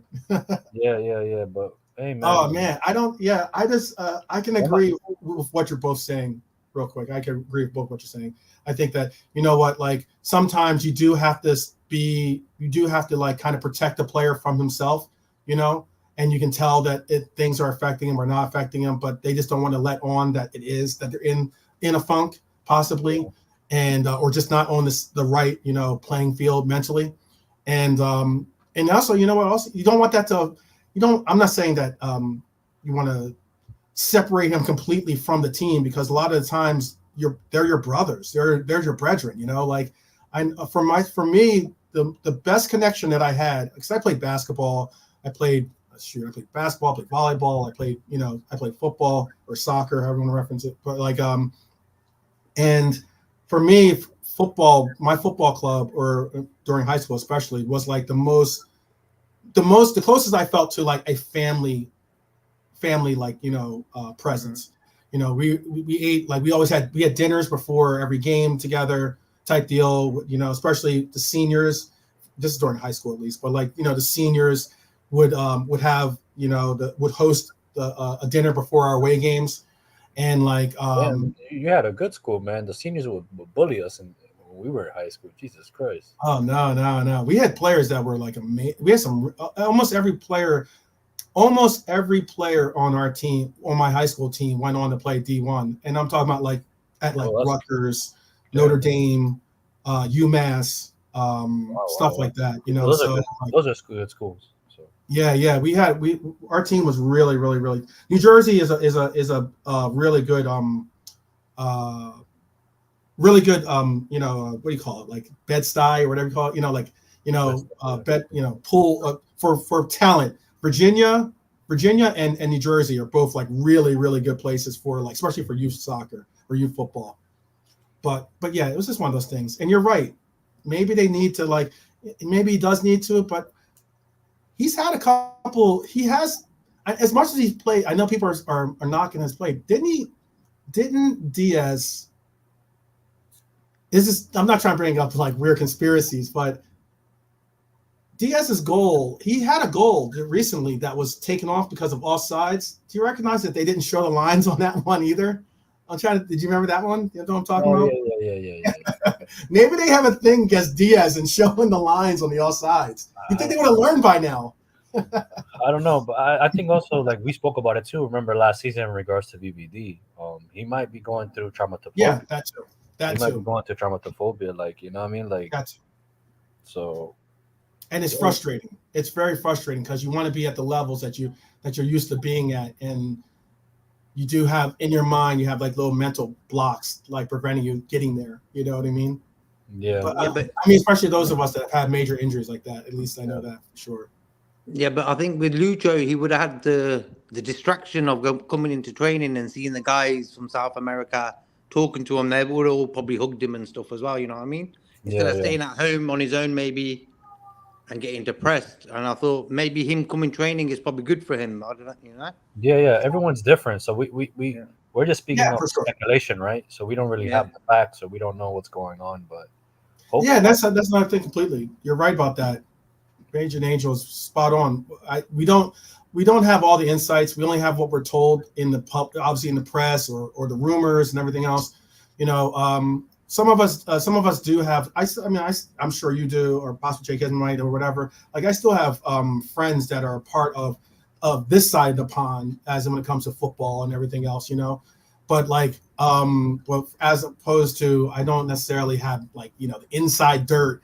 Or like, it's not like Lucho's like hitting me up and we're chatting up on the low or something about like what's going on. Oh wait, did you guys read? I don't know if the news came out in England or whatever, or in the media. Apparently, Barcelona submitted an offer for Lucho for 72 million. They're going to pay it in 3 installments. but apparently was rejected by Liverpool. I think because we rate Lucho. I think I despite that, he's not necessarily getting the returns that a lot of fans or some fans would like to see from him.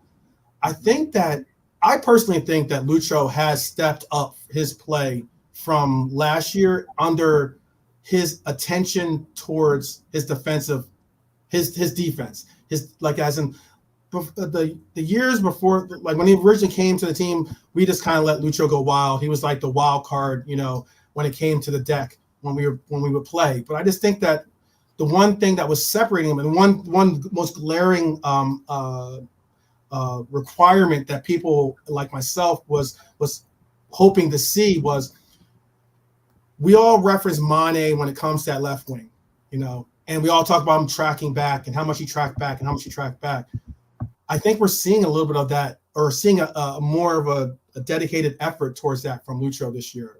If you look at his numbers, his ground duels and his attempted ground duels, even his aerial duels and attempted aerial duels have actually gone up.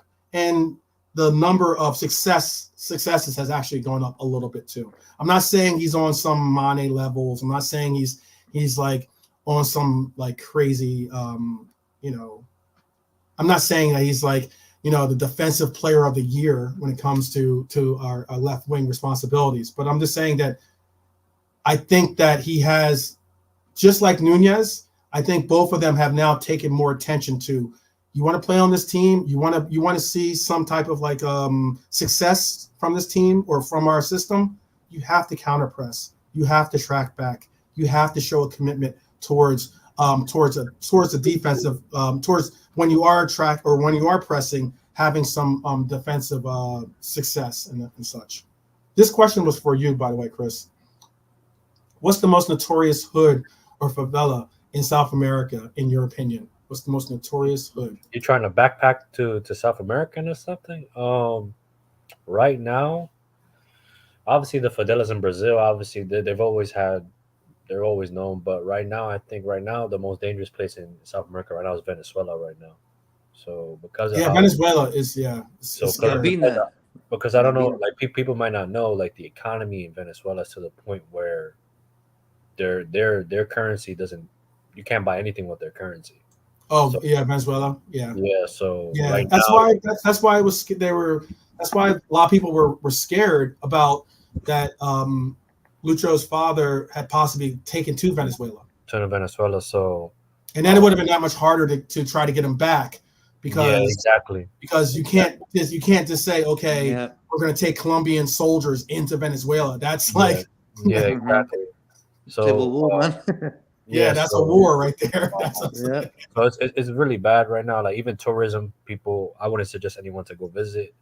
Oh, really? To Venezuela? Yeah, nah. Like if I you're went there one time. If you're gonna go, women are beautiful, by the way. Beautiful. I was nice. That's the only reason to go. That's the only reason to go. Is for the women in Venezuela, because they're gorgeous. And the people are nice. But if you're looking at, I went to Venezuela one time, and the people were really nice. Oh, that's cool. No, it's a good culture. It's just right now it isn't safe, especially if you're gonna go out there, dressed flamboyant, go out there with riches and stuff. Like you're gonna get robbed. It's like that. Oh, you're gonna get robbed. But if you look at a specific location, Maracaibo is like right now you don't want to go there. You don't want to go there? Yeah, no, like even like the capital Caracas is not good right now either. Like just stay away. And right now it's crazy. I don't know. There's beef going on in Venezuela now. They're about to invade Guyana. Which is BS. That's you heard about it, right? Friends, yeah. Because I have so when I was in DC, when I was doing my stuff with FIFA, I lived in DC, and one of the teams that there was a DC is unique in that there's just a plethora of different ethnicities that just love to play football. So there's like Rock Park, there's like all these different parts. I hear the dog barking. I'm sorry. Different parts of DC, like especially you can go to the mall ground and get really cool games in. You can get some really cool games in. And one of the teams I befriended, they're from Guyana, and they were like some of them had played on like the Ghana national team. Like they were like it was like serious, and it was cool because they've got like they've got like some there's hints of the Caribbean in Guyana, like hints of like South America in Guyana. There's like there's also there's two sides of Guyana. There's like a French side and there's the French side, and what's the other? Is the other side English? I want to say, or is it? I don't think it's. I think it's English. It's English, right? Yeah.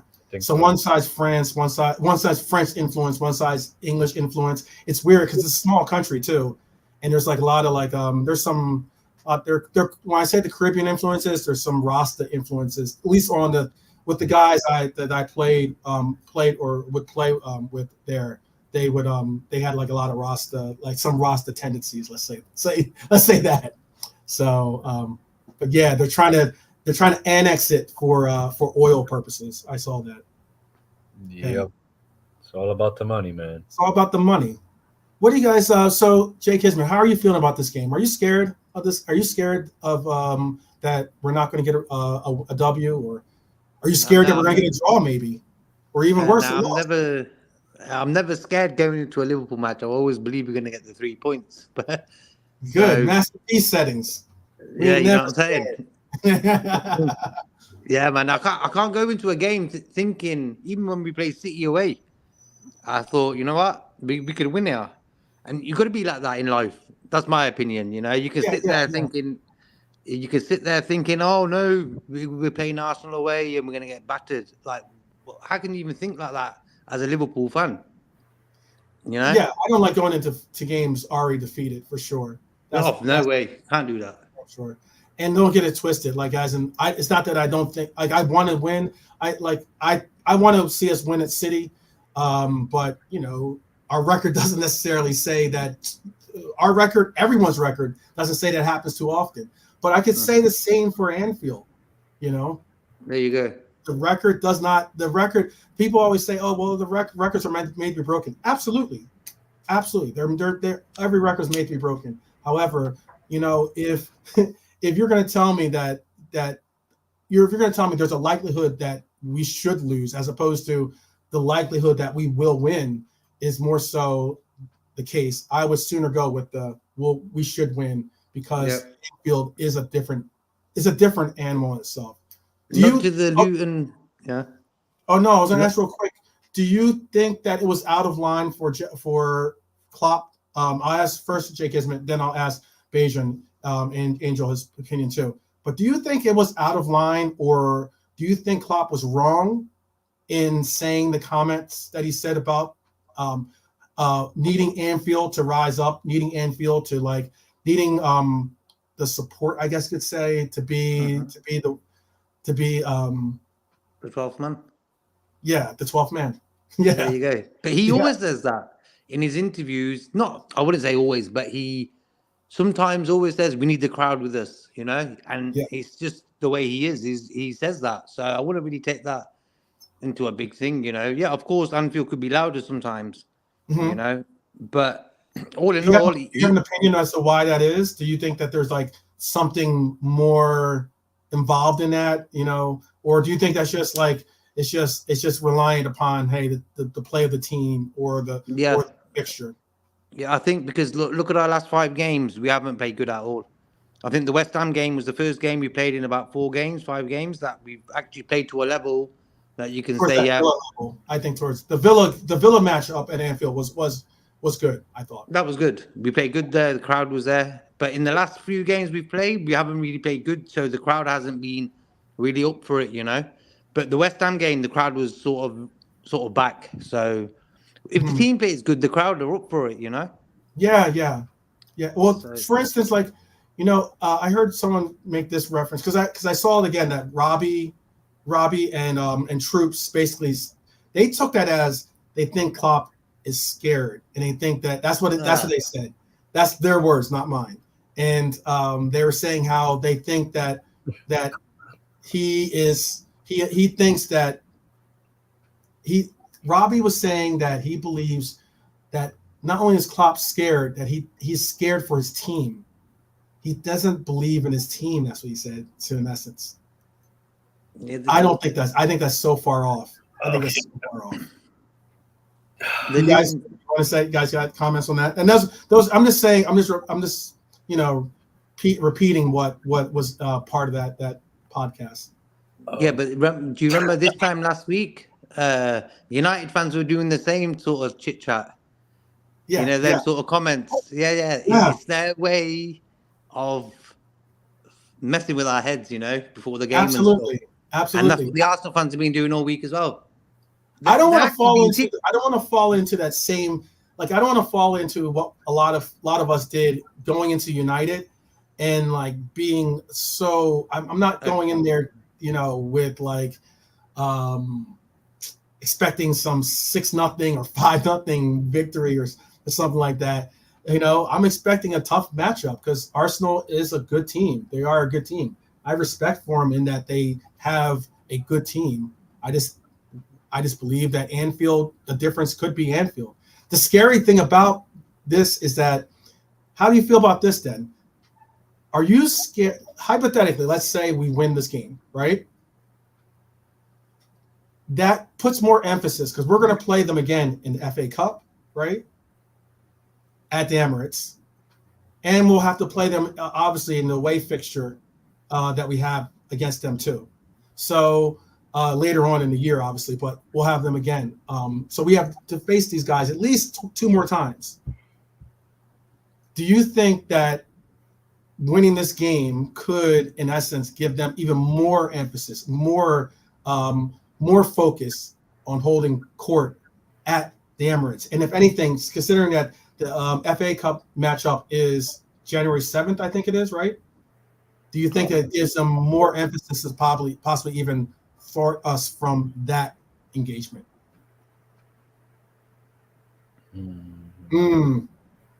What if hypothetically we win 3-0, 4-0, let's say? I'm not saying we will or won't.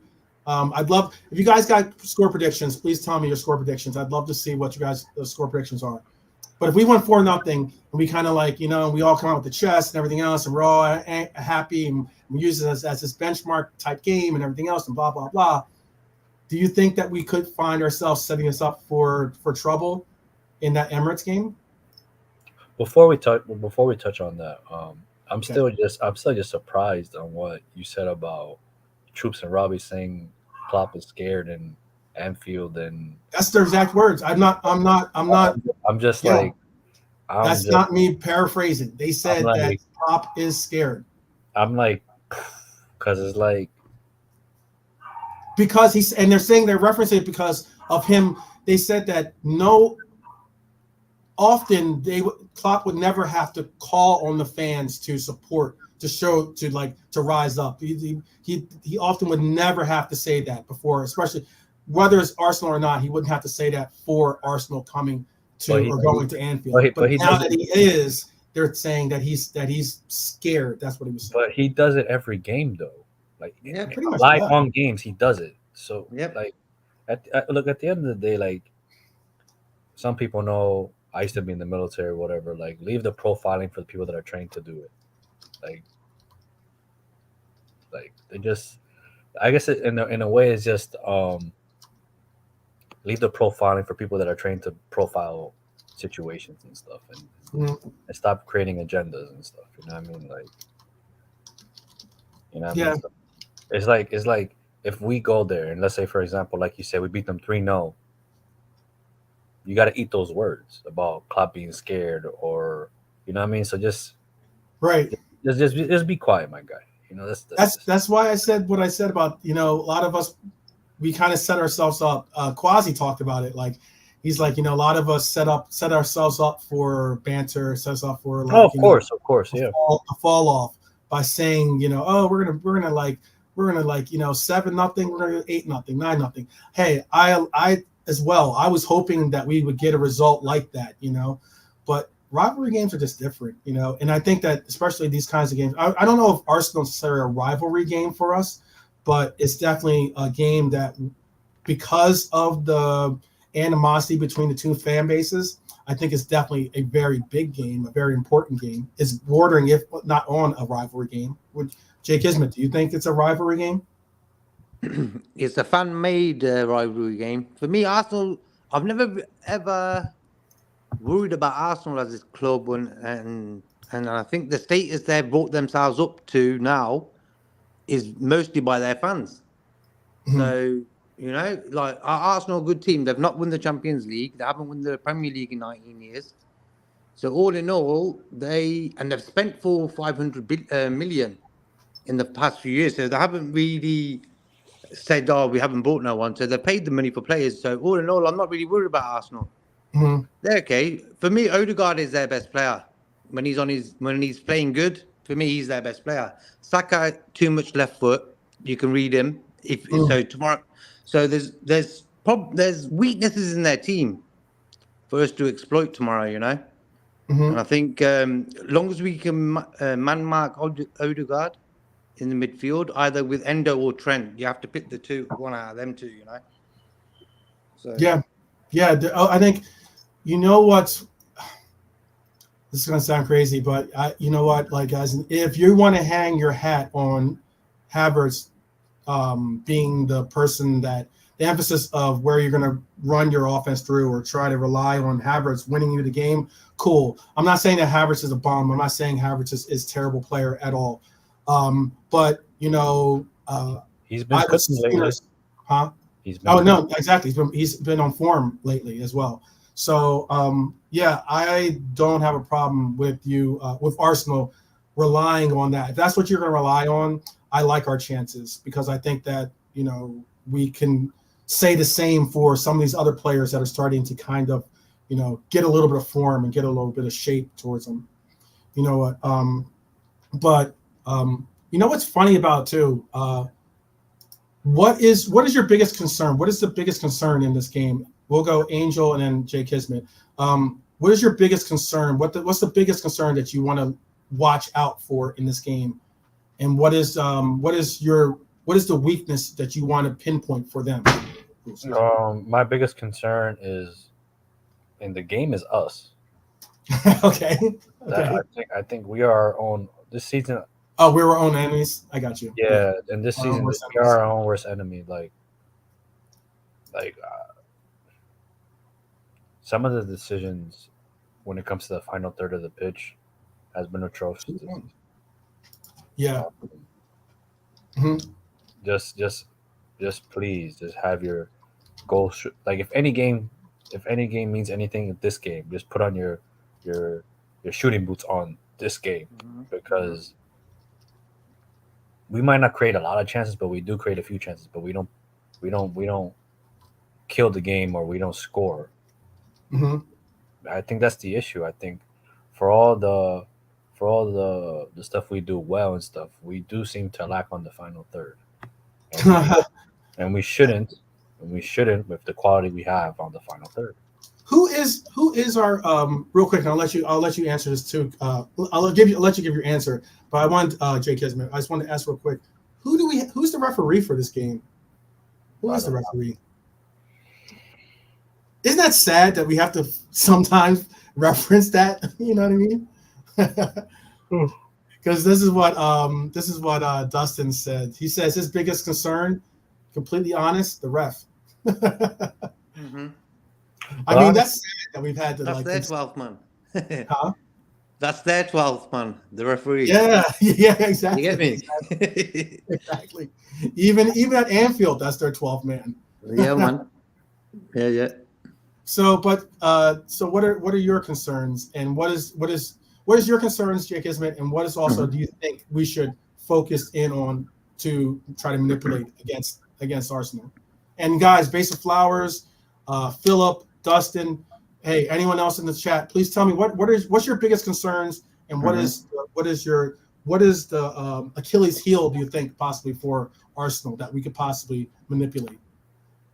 For me, the Konate position, because we haven't really talked about lineups. My back four would be Gomez right back, Kwanzaa and Virgil in the middle, and Tsimikas left. So that's one concern for me there. Trent playing right back, okay, no problem. But he shifts in midfield all the time anyway. Right. With Gomez, as you've seen against West Ham, he stuck to the right and he actually attacked from the right. Right. So It's I'll be more happy. the natural, like he stays more wide and more wide, So for me, I would play Gomez at right back and then drop Trent in the number 6 to go on to Odegaard for tomorrow.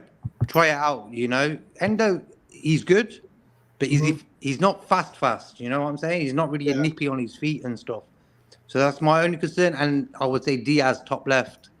I've got to start Darwin there with Gapco in the middle. I don't really want to start Diaz tomorrow. So that's the most three concerns in the team. You want Darwin on the left and you want Cody in the middle? Yeah, with Salah on the right. People are really do you think this is another follow-up question to that, and then tell me your answer, Jay Kismet, and then tell me your answer, Angel. Do you think that him playing left wing is going to be a negative in the sense of it's like taking him away from his more preferred position of center forward? For Nunes? Or do you think it's cop out in a sense? Is that like? No, I think Nunes in the left wing can be a revelation, but the issue is. Do you think is that where you want to see him going forward, or is that where? Have you given up on the center forward? No, but right now it seems to work. Like it works. I know it's just one game to attest this season in that position, but it seems to work. Like in regards to, he has the pace to play that position. He tracks back very well. So it just seems natural for him to play there. And he loves to cut in from the left to the right. So it just makes sense in a way. So I don't know. Are you saying, do you feel the same, Jay Kismet? I was saying, because Diaz hasn't worked for weeks now. So we're going to kill two birds with one stone. Where we'll give Nunes a chance to change his position, and it will improve the left-hand side. We haven't had nothing from the left for a long time across goals, anything. So for me, Darwin on the left and Gapco in the middle is going to sort of be better for us. You have people out there that, Vase of Flowers is saying here, Darwin on the left, Cody in the middle, Mo on the right. You're not alone on people saying that. I don't mind the Cody in the middle. For me, it's not that I don't want to see Darwin on the left.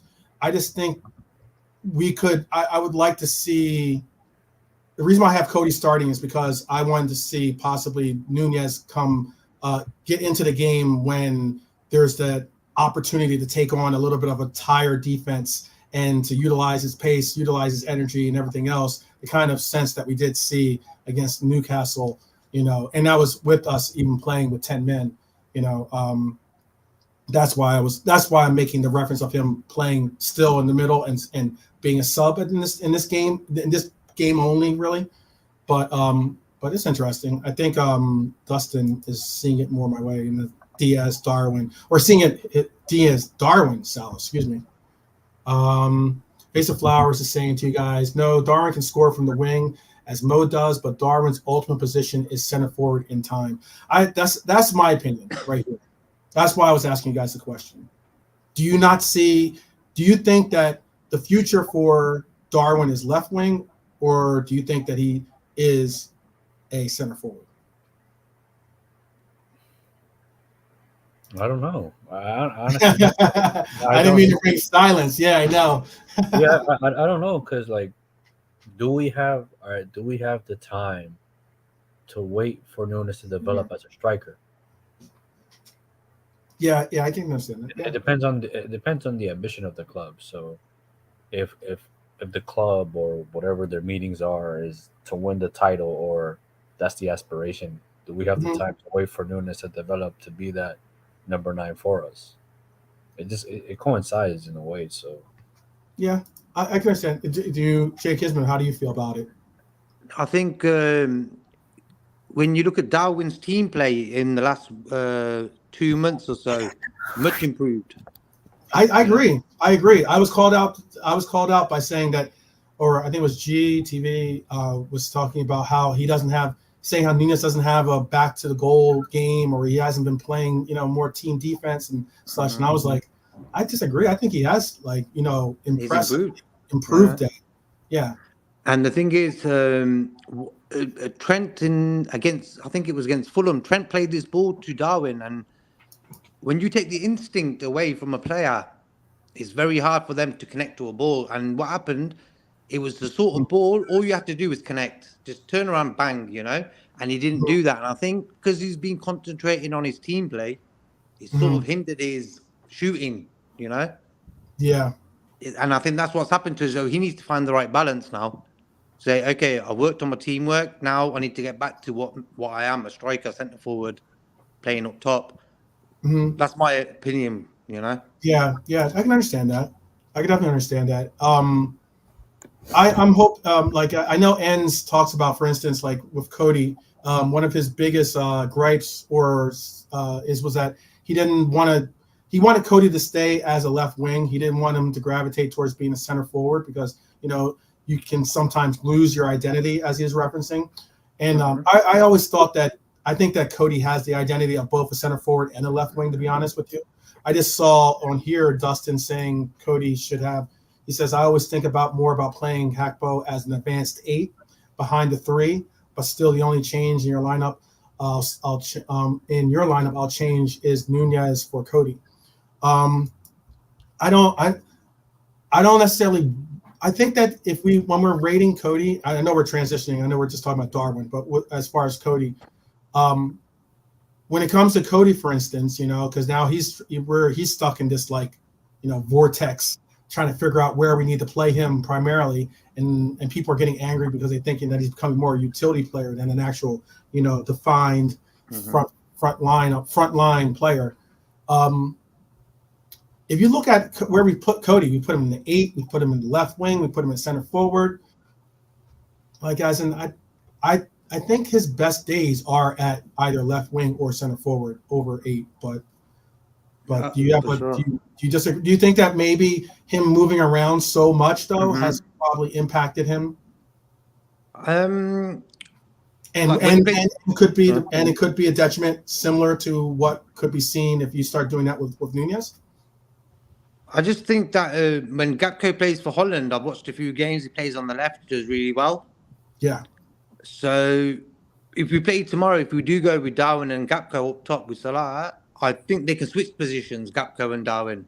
Yeah, they did in the West Ham too. The West Ham. So for me, that's the beauty of having 5 attackers. Yeah. You can pick and choose. Salah he's locked in. He's always going to be on the right-hand side. So the other 2 positions are up for grabs. Yeah. And maybe you could chuck a sub on sometimes. Diaz comes on, whoever. But all in all, I don't really worry about our attack. Yeah, they're not firing, of course, but it sort of made the midfield and the defense sort of get involved in the attacking side of the game. I'm sorry, Jacob. Go ahead, finish. I was going to say against West Ham, 4 of the assists came from defenders.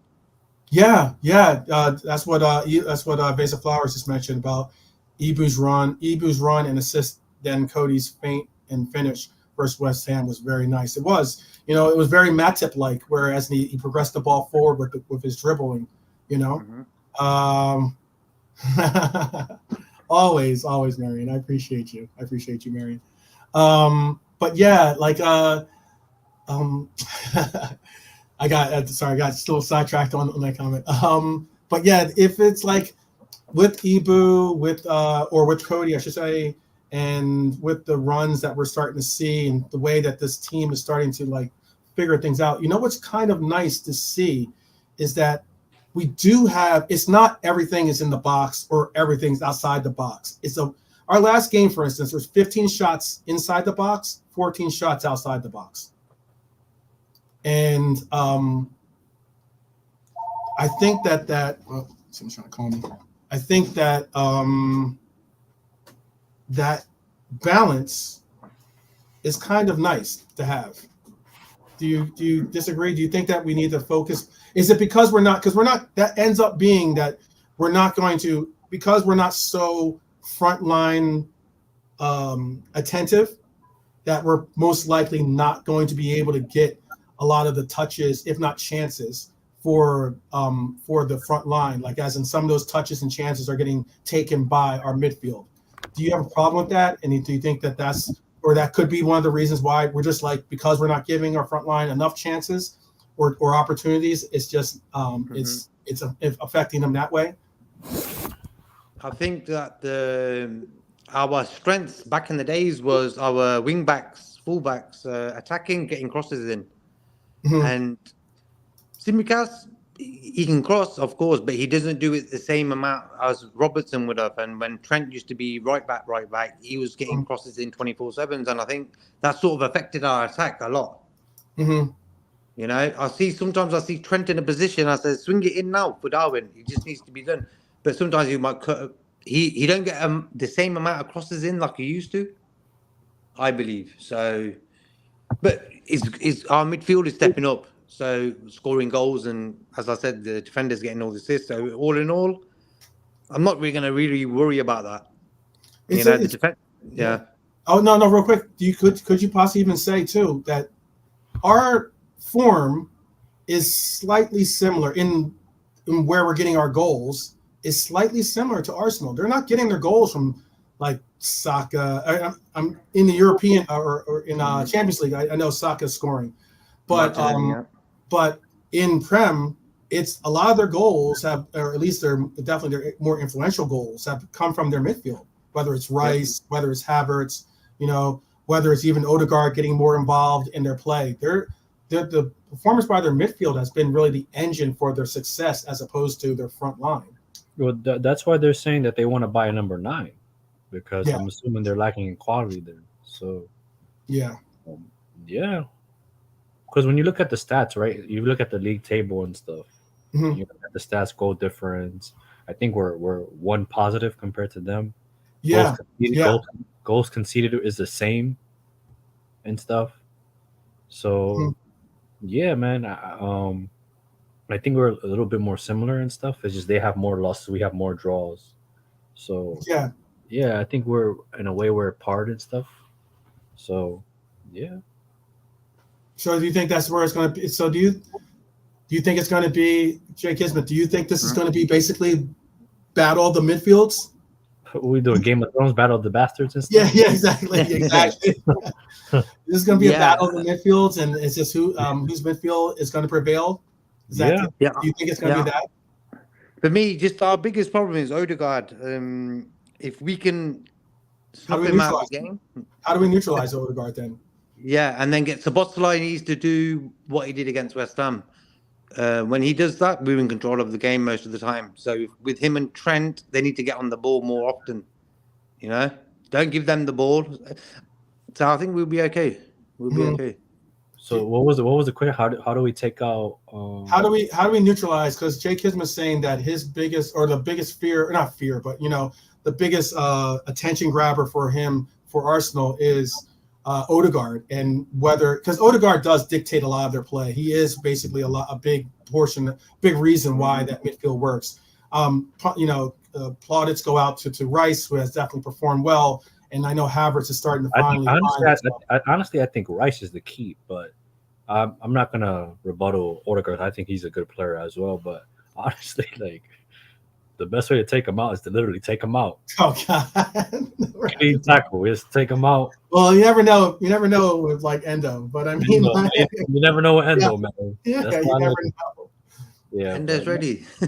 Yeah, exactly. He's got you gotta love. I like Endo because he's got some. I know he's really called me out for saying that he's got Milner qualities about him, but I think he does. I mean, Milner used to go out there and tactical fouls, hard fouls, necessary fouls. Sometimes you got to do those things, man.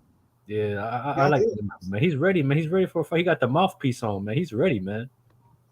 Yeah, exactly, man. Anyone that wears a mouthpiece knows he's in it for real. He's in it, man. He's ready for war. Yeah, man. All right, so before we wrap it up here, then, Bayesian Angel, what is your score prediction? Who do you see scoring? And then Jake Kismet, who do you do the same, please? What's your score prediction, Bayesian Angel? 1-0. And who do you have scoring?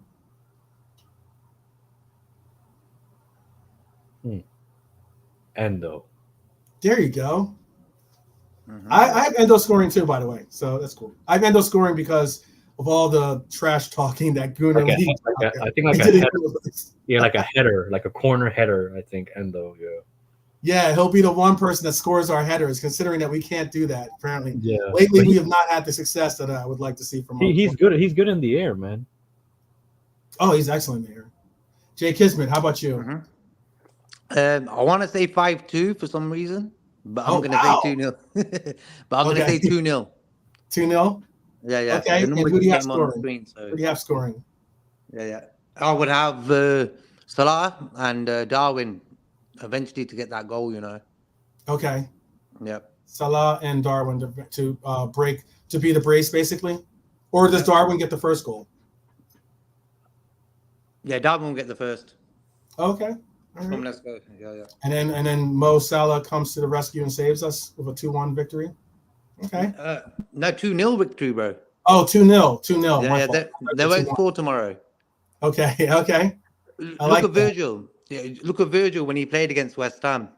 The guy is sort of back to when he was at his best. I had someone. I had so we were in. I was in a. Was it Jerry Jones? Jerry James is I think it was Jerry James's or it might have been, it was either Jerry's show or it was or it might have been Sarcasm TV. So it was a Red Devils show, and I was going back and forth with some of the people in the chat because he had Arsenal guys on there, right? And the two Arsenal guys basically said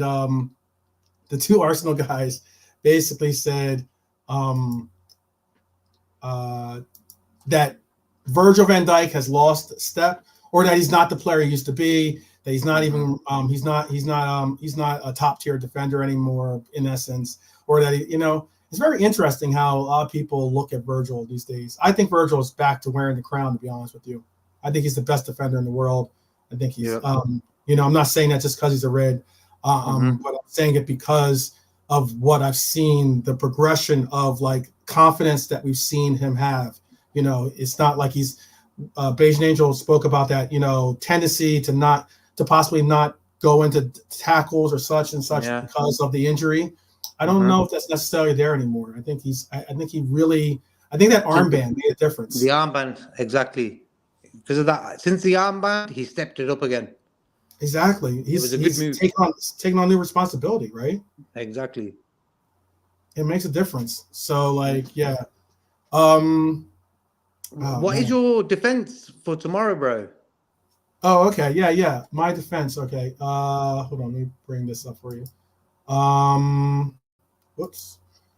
Basically, the defense I put out there is your Before we go, can we talk about how good Tsimikas has been playing? Hey, go ahead.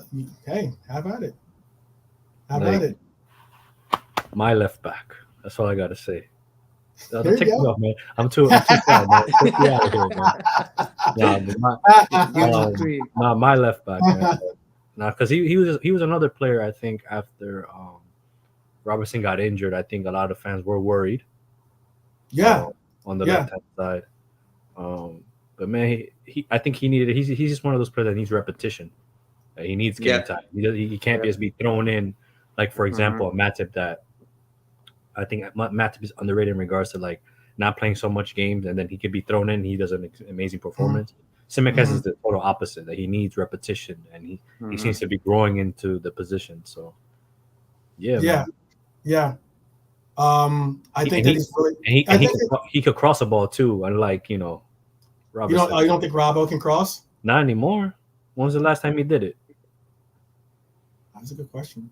I don't. Oh, I mean, he does our corners when he was active. Yeah, but it's just it seems so crazy, right? Like because like our system, right? Because you're into like stats and systems, right? 12 man. Our system was pretty much our fullbacks. Right. Exactly.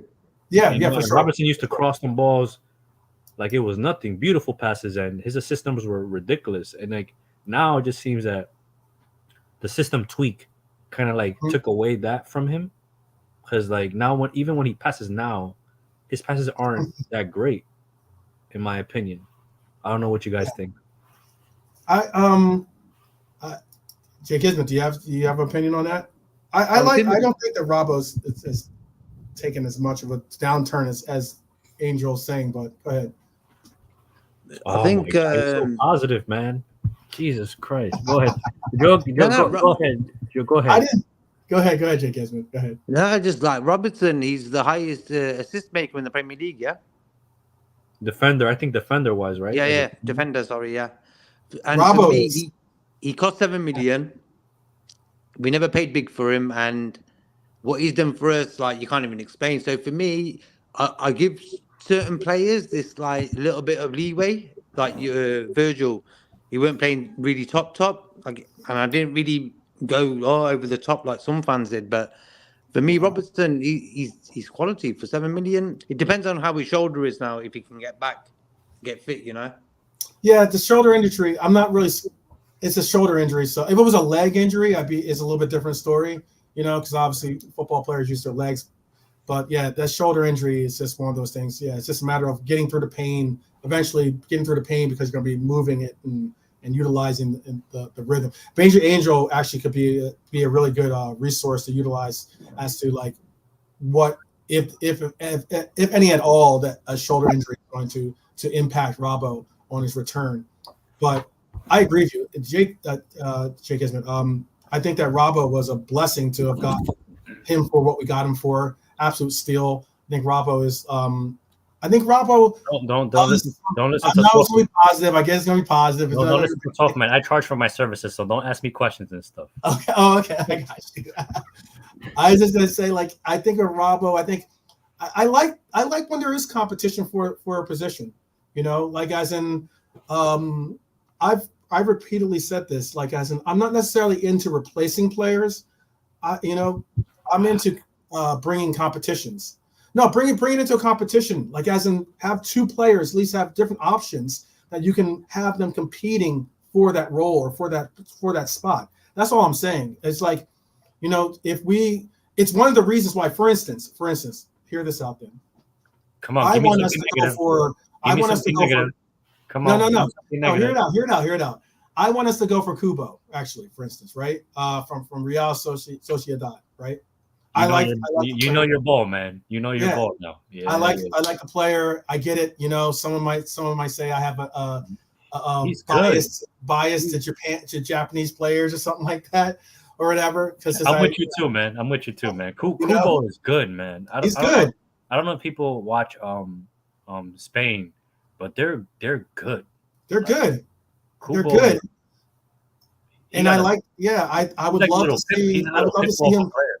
I would love for Endo, being the captain of Japan, to kind of like, you know, when he goes to AFCON, but when he goes to the Asian Cup, you know, he like sits next to Kubo and be like, yo, you should you look good in red, you know, something like that. Yeah, I would like to see him do that. But there's another player I like, the PSV kid, the Belgium kid. I don't know if you the Belgium kid, the right winger. Yeah, begins with a B, right? Yeah. Take Tarmizi. Yeah, I see. Tarmizi's been talking about Kubo for a while, man. Kubo. I absolutely agree. Kubo is good, man. Kubo is good. I like Kubo, and I would love to see him on his team. But how about this to you guys, to M. Tarmizi in the house, to Vase of Flowers, to all you guys? If we got, hypothetically, we're not going to get him in the January window. That's not happening because there's still. I wish. Yeah, if they weren't in Champions League, it might be a different story. But they're still in Champions League. Oh, they are in Champions League. Yeah. So let's say hypothetically in the summer. Let's say hypothetically, let's say Mo signs a 2-year extension. I'm not okay with that, but okay. All right. Let's say he signs a 2-year extension. Do you think that? One, obviously, we're eventually going to have to get someone to really take over that role, I guess, in essence. But would you be to entice a player like Kubo? It's going to be difficult because Salah rarely, if ever, gets subbed out. So it means that most likely Kubo would be playing left wing if he's ever going to really get a chance to get involved in the play. Unfortunately, But that part sucks. But that shouldn't be the excuse for not to get him though, because I think Klopp has shown a way that he's able to kind of like. We all say Klopp is sentimental and he doesn't want to let players go, but he did have that conversation with Hendo about, hey, your game time is going to be cut. Yeah. So obviously Hendo and Salah are two different players, and their output is two completely different, you know. But Salah is getting there in age. Like you have to sit there. There's a time when you have to replace him. Hey, look, like to replace him, but have the next generation of player. Yeah, like to preserve your game time and preserve your athleticism, we have to reduce your minutes. I'm not gonna sit you on the bench all the time, but we have to manage your minutes, and that's where Kubo kicks in. Yeah, you know what I mean. So, but I think Kubo can play like all along the front four. He can play the 10. He can play the right wing. Yeah. He just primarily plays right wing, though.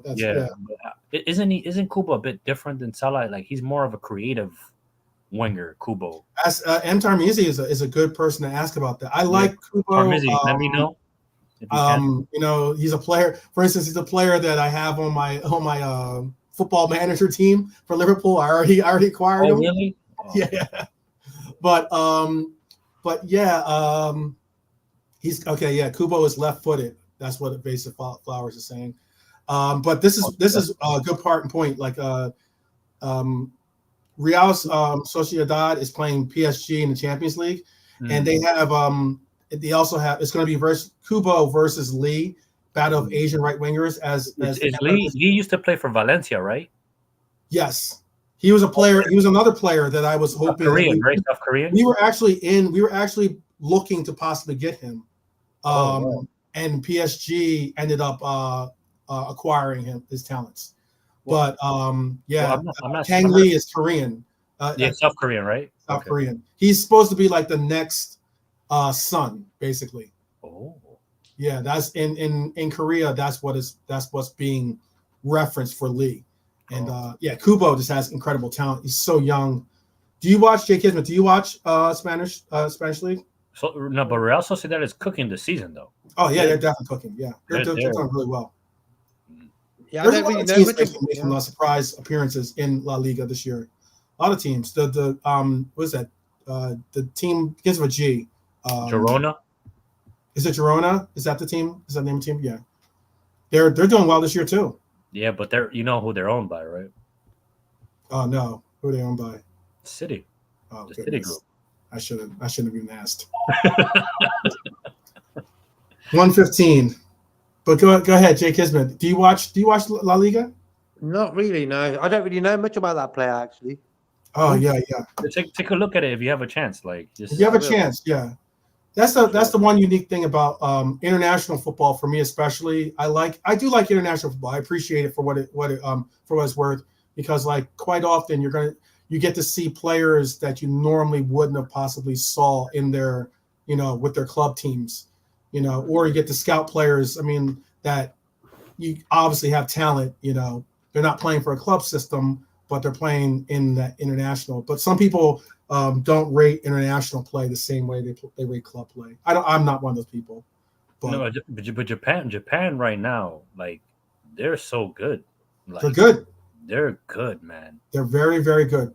Very good. They're well. You know what? They're well. They're what is it called? They're well coached in that, like they're well disciplined in that they not to do a stereotype, but I mean like they play in a very like you see quite a bit of Asian teams play with this like commitment to hard work, and their skill sets. They're not necessarily world-class names per se on some of these teams, but the play is such a good level of play that they balance it all out. I mean, we saw it in the World Cup. Yeah, you know who else is nice for Japan that I think he plays that similar role, like right winger, Dusan. Oh, okay, yeah. Dusan is nice too, but he is nice. He's a bit older though. Mtar Music saying Kubo's a bit of Harvey Elliott, but he has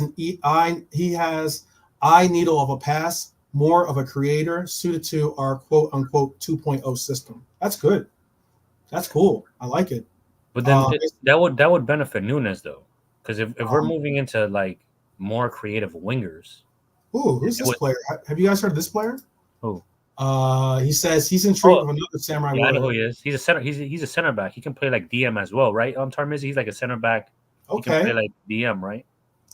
Yeah, get a little like Japanese, consistency on our team. The way that like the way you do on like on the FIFA cards when you like utilize all the countries. It's a, like honestly, like if you're looking at marketing wise, it's a market that you can tap in. Oh, absolutely. You know what I mean? Do you realize how much money that Spurs make off of having Son on their team? You know how much like the amount of people that come that travel from South Korea just to go to Spurs matches, and how big Spurs are in Korea simply because of just for that, just for Son, just for one player. It's incredible. Face Flower says, I think Klopp would want a left-footed forward to replace Salah, but it would be in about 12 to 18 months from now. He thinks he thinks we should buy another left-footed forward now because Salah is our only one. I agree. Yeah, because like when you really think about it, right? Like instead of being reactive, be proactive in the market. So we all know as of right now, Salah's contract expires in 2 years, right, or something like that. Mm-hmm. Why wait 2 years down the line to buy his replacement where we can just have? He has 1 year. After this year, he'll have 1 year left. Yeah. So like instead of being reactive and be like, oh, everyone knows we need a right winger, bring one in now and kind of embed him in the system. So now this is where I'm going to say this. One, it's unfortunate what happened to Doak. Godspeed on his recovery, return, the surgery that he's going to have for the knee injury. That's heart. That breaks my heart to hear that he's got to go through that, because we've had a lot of us had like some really. I don't know if Jake Kisman, if you had as well, or Ranger Angel, if you had this as well, but I think a lot of us has some high expectations for him to get some playing time and to see how Klopp, starts to migrate him into more of a little bit of a rotation of players that academy players that are going to get a shout. But it makes it, again, it's easier for you to say to Doak, hey, bide your time.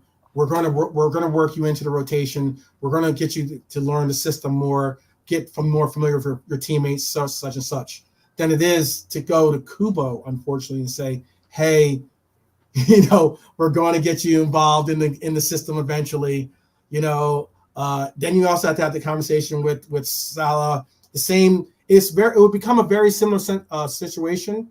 And Jake Kisman, tell me if you differ on this. It would be a similar situation that Klopp had with Henderson. Now, I'm not saying that Henderson is their peaks and valleys, or their progression of their abilities are in the same level. But what I am saying is he would have to possibly go to Mo and say, hey, I'm going to look to get a little bit heavier rotation going in with a Kubo, or with a more pronounced name that you're bringing in. It's hard. It's very difficult to. I think the moment we brought in Nunes, mm-hmm. I think I don't know about everyone else, but for me, I knew the system was going to change, because Nunes is just different than the other number 9s we've had before, since the Klopp era. Nunes isn't a false 9, so he's more of a focal point striker. So you need more creative wingers. That's why Salah seems to be more in a way he's becoming more. Well, he's always been creative. It's just he's doing it more stuff. So I don't know. Like at the end of the day, Klopp is known for managing, so he should be able to have that conversation with Mo and sit him down and just if Mo is the future, if he is the plan, right, this is what's going to happen. I feel you. Only reason why I'm kind of chuckling is because we've seen how it's so difficult to get Mo off the pitch, much less tell him he's not going to be starting. It like really frustrates me, because there was what game was it? The Man U game. Yeah. He should have been off, in my opinion. Okay. but he stood on, and it was like, why? Yeah. But then again, like you would have, if you pulled him off of that game, I think you would have seen the same, if not a more animated reaction than the one at Chelsea. Jay Kisman, do you disagree, or how do you feel about that? No, go ahead, Jay Kisman. Go ahead. I just think the beauty of Salah's game is he can pop up any minute and score a goal. Yeah, so for me, I don't really mind him playing as much as he does. He's the type of guy, man. He just score. So Diaz don't give us that. Jota gives us that. Darwin doesn't give us that. So Salah is, out of the whole 5 of our attackers, the number 1 guy who's going to get a goal. So for me, I don't mind him staying on. Okay. Jay Kisman, I was on your side, man, but now like, how does the chat feel about that? Do you guys understand? Do you guys chat? Please chime in too, because I want to hear your opinions on this one. Before we're going overtime, I know, but I'm enjoying the conversation. I'm enjoying, even if our opinions aren't the same, I'm enjoying the conversations that we're having here. Do you think then that I just don't think that Mo has. I don't think Mo is going to be. I think if you go to that, if you have that conversation, if you tell Mo we're going to go out and actively pursue bringing in a right winger, okay, that's going to take away from the minutes that he plays and the starts that he gets. I think that's when he'll say, okay, I think this is the time that I go to Saudi Arabia. Unless we transition him though, because if like Salah has the ability to be creative. Mm-hmm. Now, if you transition him to like a 10 to preserve his legs and his pace instead of making him do all the tracking back and all the running in the wing, then it would make sense. But that Klopp doesn't do the 4-2-3-1 that we've been calling for seasons. Mm-hmm. So, yeah, like if we can transition Salah to a different position, then it'll probably be easier to kind of bring in a right winger. But we shouldn't have to like move players around to kind of fit players in. Like Salah needs a backup, or he needs someone to compete with him. He has no competition. Like I think he wakes up every day knowing he starts. That's not good, I think. Yeah, but I think Salah's the type of player he don't really need competition. He's hungry for goals. Man. I think I can understand Doak had the opportunity to do so, but Doak. I don't think he was ready, Jay Kisman. I don't think Doak was. I think he wasn't ready. He's too raw. He's too raw, and you could tell from his face. He had the same face as Carvalho had before he left. His Doak's face, and I see that. I can see from a face, and Doak and Carvalho same face. Maybe because they weren't getting game time, they weren't going to get. He needs to go on loan, man. He needs to go on loan and develop. Exactly. Like a lot of the players, I think. We've been calling it for seasons. There's been a lot of players, a lot of talented players that have been holding bench, that could have gone on loan and then matured as a player, as a man, and come back and been great for us. You know what I mean? Mm-hmm. I was thinking, send Doak to Germany with Klopp's connections to Germany. Send the guy to Germany. Now we're back in together, man. We're back in together. I agree. Thank you. Nice.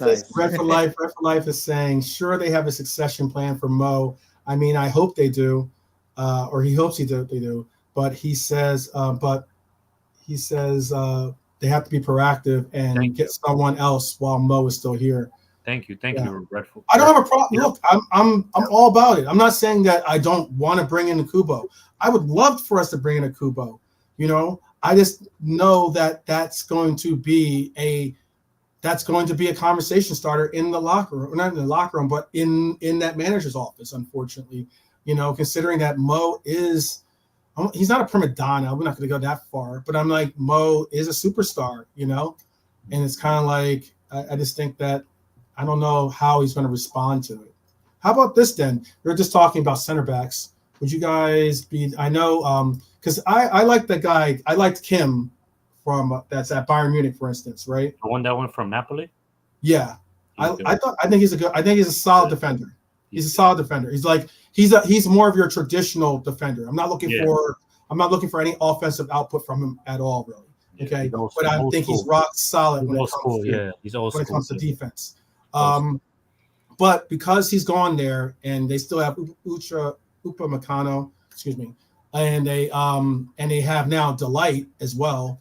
Delit, actually, excuse me, Delit. I kind of would like to I kind of wouldn't mind us trying to go for Delit too. Expensive though. He's going to be very expensive. He's going to be expensive. They're going to look for he's going to be expensive in that they're going to look to make some of the money back. That they bought from Juventus. Yeah, or you bought him for. I mean, yeah, they're going to look. That's how Bayern works, and they work from a position of privilege in being the top of the. But to be honest, I don't mind like beating. I know like a lot of fans want to get the $80 million player, $90 million player, the name. But I'm kind of okay with getting the $30-40 million players, and then that work for us. To be honest, I'm cool with that range. What's the range? What's the range, Angel? Tell me the range. The range that you're cool with spending for. Let's be realistic. What's the range that you're cool for spending for a center back? 30 to 50 million. 30 to 50 million. 30 to 50 million. I think that's good. Like especially at that. What does that get? What does that get you? Nkape? Not really Nkape. No, because now apparently he's being quoted at 70, which is crazy to me. Yeah. That's what Red for Life was just saying. Ignacio. Apparently, I read a report today. They wanted to let Ignacio go for 32 million. Who like for instance, Vasa Flower and Jay Kisman? You can tell me your range too. It looks like Vasa Flowers is saying 35 to 40 million. Is that I'm assuming? Tell me if I'm wrong, Vasa Flowers, but I'm assuming that's probably your range for your that you're willing to spend on a center back, which I'm cool with going in to get because again I mentioned this earlier. It does look like we're bringing back Natty. We're going to bring back Nat Phillips. Who? Yeah. Yeah, I know. I didn't. Hey, Natty's a cool guy. No. It's not about. I have nothing. I love Nat Phillips. My son's favorite player is Nat Phillips. So I have a special place in my heart for Nat Phillips. My son loves Nat Phillips. Mm-hmm. But let the man go, man. Yeah. I mean, we are. He's not playing because he's not getting playing time for Celtic right now. So. No, he's not getting playing time for Celtic, and that's the last reports I saw were that we're going to recall him on. That's the thing, right? That's his reports. I'm not saying it's a guarantee, but that's reports. I have a question for you, right? Because you spoke about like on loan, sending players on loan, which I agree, right? But why would the club let's say, for example, I'm RB Leipzig. I took in Carvalho on loan, right? Why would I have the obligation to develop a player that's not going to stay with me and send them back to you a better player? Why would I do that? Because if you can improve a player in a week, and that's going to improve your team in the next year, that you're going to have that player, I would. I think look at Pochettino at Chelsea, for example. He's just been chucked into a pool of players he don't even know. So he's had that hard work to improve them players. And if I'm taking Carvalho at Leipzig, I want him to improve us. Okay, we'll send him back a better player, but at least we've took a bit of benefit from that.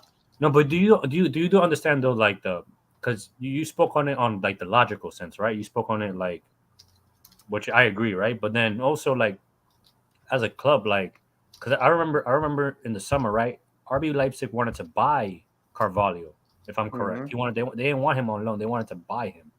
Mm-hmm. So RB Leipzig did. You're saying? Yeah, RB Leipzig wanted to buy him. Remember? So but instead they brought him in on loan, and then they bought in. Oh, National. They bought in Simmons, and right now he's doing a madness right now for them. He's cooking. So he's cooking. So why would they waste their time and they see that the player that they have on their own is going to stay for them for a bit is cooking? Why would they sit there and develop Carvalho in a way? Is he on a 1 year or 2 year loan? I think he's on a 1 year. I think 1 year loan. Okay.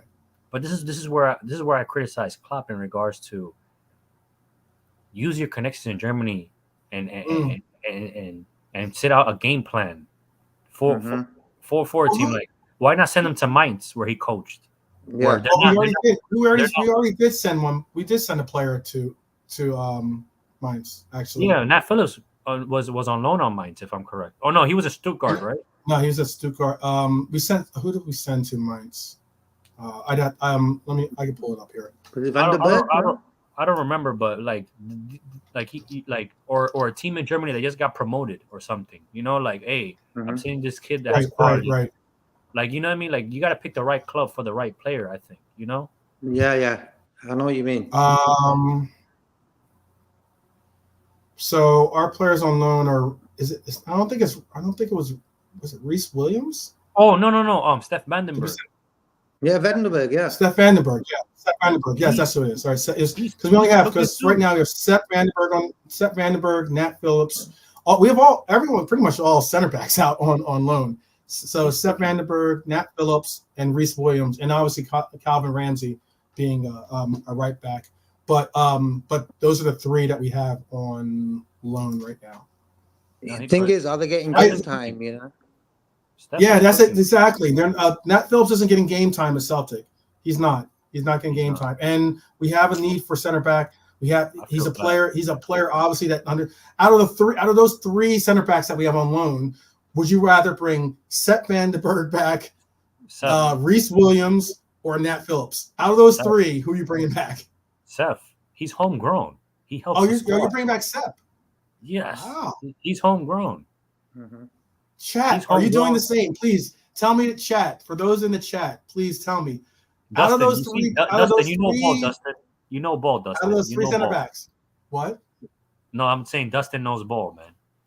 Dustin knows ball. Yeah. I'll put up his comment. I know. I was asking. I asked him a question about 80. He wants to spend 80 million.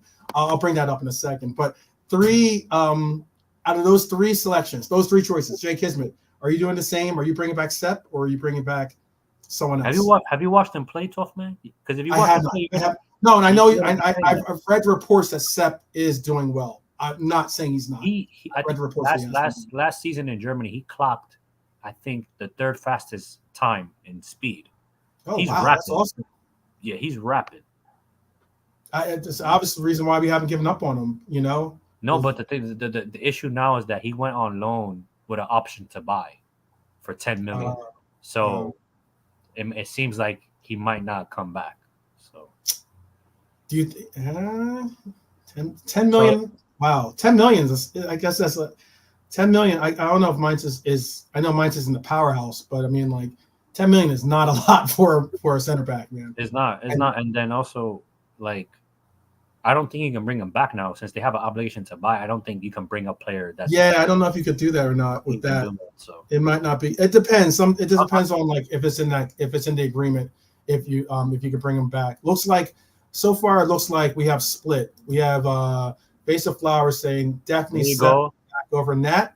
There you go, Base. There you go, man. And Red for Life is saying Nat. No, come on. Nah, no, I'm cool with Nat too. Like I said, like I have a special, like, Nat's cool. And then he's also saying Vandenberg is low key. Vandenberg low key is doing well, by the way. Every time he's watched them, that's cool. I haven't watched him play. I mean, I admit I don't watch a lot of Bundesliga. I don't watch a lot of the Bundesliga. I don't really. I'm not the biggest because it's normally just Bayern Munich and everyone else. Not this season. Not this. Yeah. Season. I know. Leverkusen is doing very well. Very, very well. He said, "Base of Flowers is like, look, just buy someone. I got Agree. You heard about apparently. We're looking at the Wolfsburg center back. Yeah. The French guy. Yep. He's cheap. He's like 20 million or something like that. Yeah, Dustin saying we have VVD, Konate, and Gomez to have injuries concerns or injury prone. I think he means. Yeah, I'll go as far as 80 for the right guy if Matip is done. I get that, but I don't think like 80 million. 80 million for who though? Who is a lot. What center back in the world is worth 80 million right now? How much did we pay for Van Dijk? like 80 million. Yeah. But then not even. I think it was like 70 something. It was like in the 70s. But it was like at the time the highest amount that we'd ever paid for a defender. Yeah. Oh, I know, Dustin. I'm not slating. As far as you go, okay, yeah. You said as far as you go. I'm not saying that. I'm just asking. That's as far as he would go. I'm trying to say that if you do find Liverpool, why I said that is because the comment I said earlier to him is that if you go 80 million, then why wouldn't I understand we didn't have necessarily the immediate concern for center back at the time. We had matchup, we had a decent amount of center backs, but if you had 80 million, then I would have sooner expected us to go for Vardial, for instance.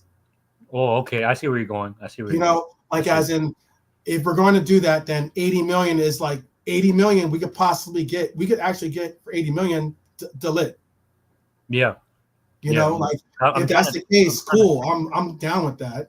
Those are players I would like to see. I'm trying to think like what center back in world football right now we buy and he automatically starts. Right, exactly. I'm finding it difficult to like think of a player. I'm assuming that's the $80 million mark, right? If we that's what I'm just going by what. Just hypothetically speaking, right? If we buy a center back for 80 million, he starts. Oh, he has to. So he's got to be. He would be virtual. He would be the same price. He would be more. He would have been actually more. We would have spent more money on whoever that $80 million player is than we spent on Virgil van Dijk. He has to start. Maybe he has to start. I'm trying to think. Maybe Tomori because he's homegrown. Maybe 80 million. Maybe for AC Milan, but I don't know. That's a stretch. Yeah. Want to hear some good news? What, bro? What's Aston Villa losing 1-0. Against United. Hey, man. Losing 1-0. It's in the Chris Wilder. Let's go, man. Yeah. 89th minute. They just scored. Sheffield United. Holy crap! Really? They better hold for dear life, man. They better hold for dear life. We'll see the resolve they have now. Look, for instance, this is a great point though, because I used to be somewhat high on trying to get Koulibaly, for instance. Oh, right? Koulibaly? Yeah. Koulibaly. And they did. They spent 75 million. No, he was past around 75 million for Koulibaly. But this is a Koulibaly that obviously Napoli, right? That's who you played for before, right? They like to put their own little tax on top of their players when it comes to selling. They do. They don't sell for cheap. They don't play no games over there. No, they don't sell cheap. And they mess about. They don't play around like. But they're good at recruiting too, though. Like they're smart. They'll sell for a big amount, but they bring in their nice little $10, $20 million players that help out. Because look at their left winger. I think they bought him for like $6 million or something like that. Yeah. Right now, who's 8? So what? 80 million. Other than maybe, like, I would go for De Ligt. I had no problem going with that. But other than maybe like De Ligt, who else? Because you're not. Because Inacio or you can get probably your who was it? How do you pronounce Hincape? Hincape. He's not. But is he an 80 million? You're saying no. 80 million. So the thing, I don't know if people like. He's a good player. He's a good player. I'm not saying that at all. But I don't. He's not that big. He's only like he's barely hitting 6 foot. Oh, he's not even 6 feet tall. He's 6 foot, but it's like. Barely. He's like barely. Yeah, barely. But for example, like people that watch basketball, Steph Curry looks small, but he's 6'3". That's how. That's true. That's very true. That's so true. So that's pretty much. So Steph Curry looks small, but he's actually 6'3". Hincape is 6 foot, but he doesn't look 6 foot. He looks like 5'10". He's gonna. So you're basically saying he'd be like the Butcher for us in a sense. Yeah. Because the Butcher's, I think, is kind of short too. Nah, but the Butcher's not no 6 foot though. He's like 5'11" or something, right? Yeah, I think he's my height. 5'10". Oh wow! But that's where I'm getting at with this. I know we're definitely well over, but I appreciate you guys. No, man. We gotta help the channel grow, man. Like I don't like the fact that you're on these low numbers, man.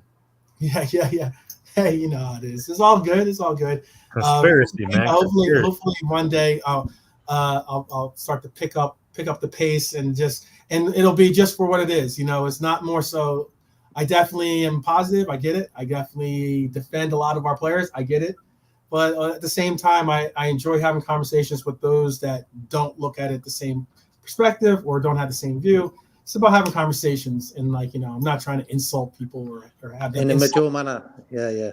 We can have conversations about you, going as far as to, call me names or put different stuff on there. That's just pretty lame. What's your opinion on the modern day football fan? When you look at YouTube, He's trying to get me canceled. I think Jake Kisman is referring to me and stuff. All right, bro. I think YouTube. No, the modern day. You know what's really crazy is I like kits. I do. I like kits a lot to the point where I have more than just Liverpool kits, right? Mm-hmm. I don't have rival kits. Like I would. Like for instance, Arsenal makes some really they do make some good kits. They make some really nice kits. Arsenal, some really nice kits. But you would have to. We would have to be in another. You would definitely know you're in a different dimension if you saw me rocking an Arsenal kit. Put it that way. There's certain kits I'm just never gonna rock. Red Devil kit I'm not gonna rock. Despite that doesn't matter how cool they look or whatever. It's just not gonna happen.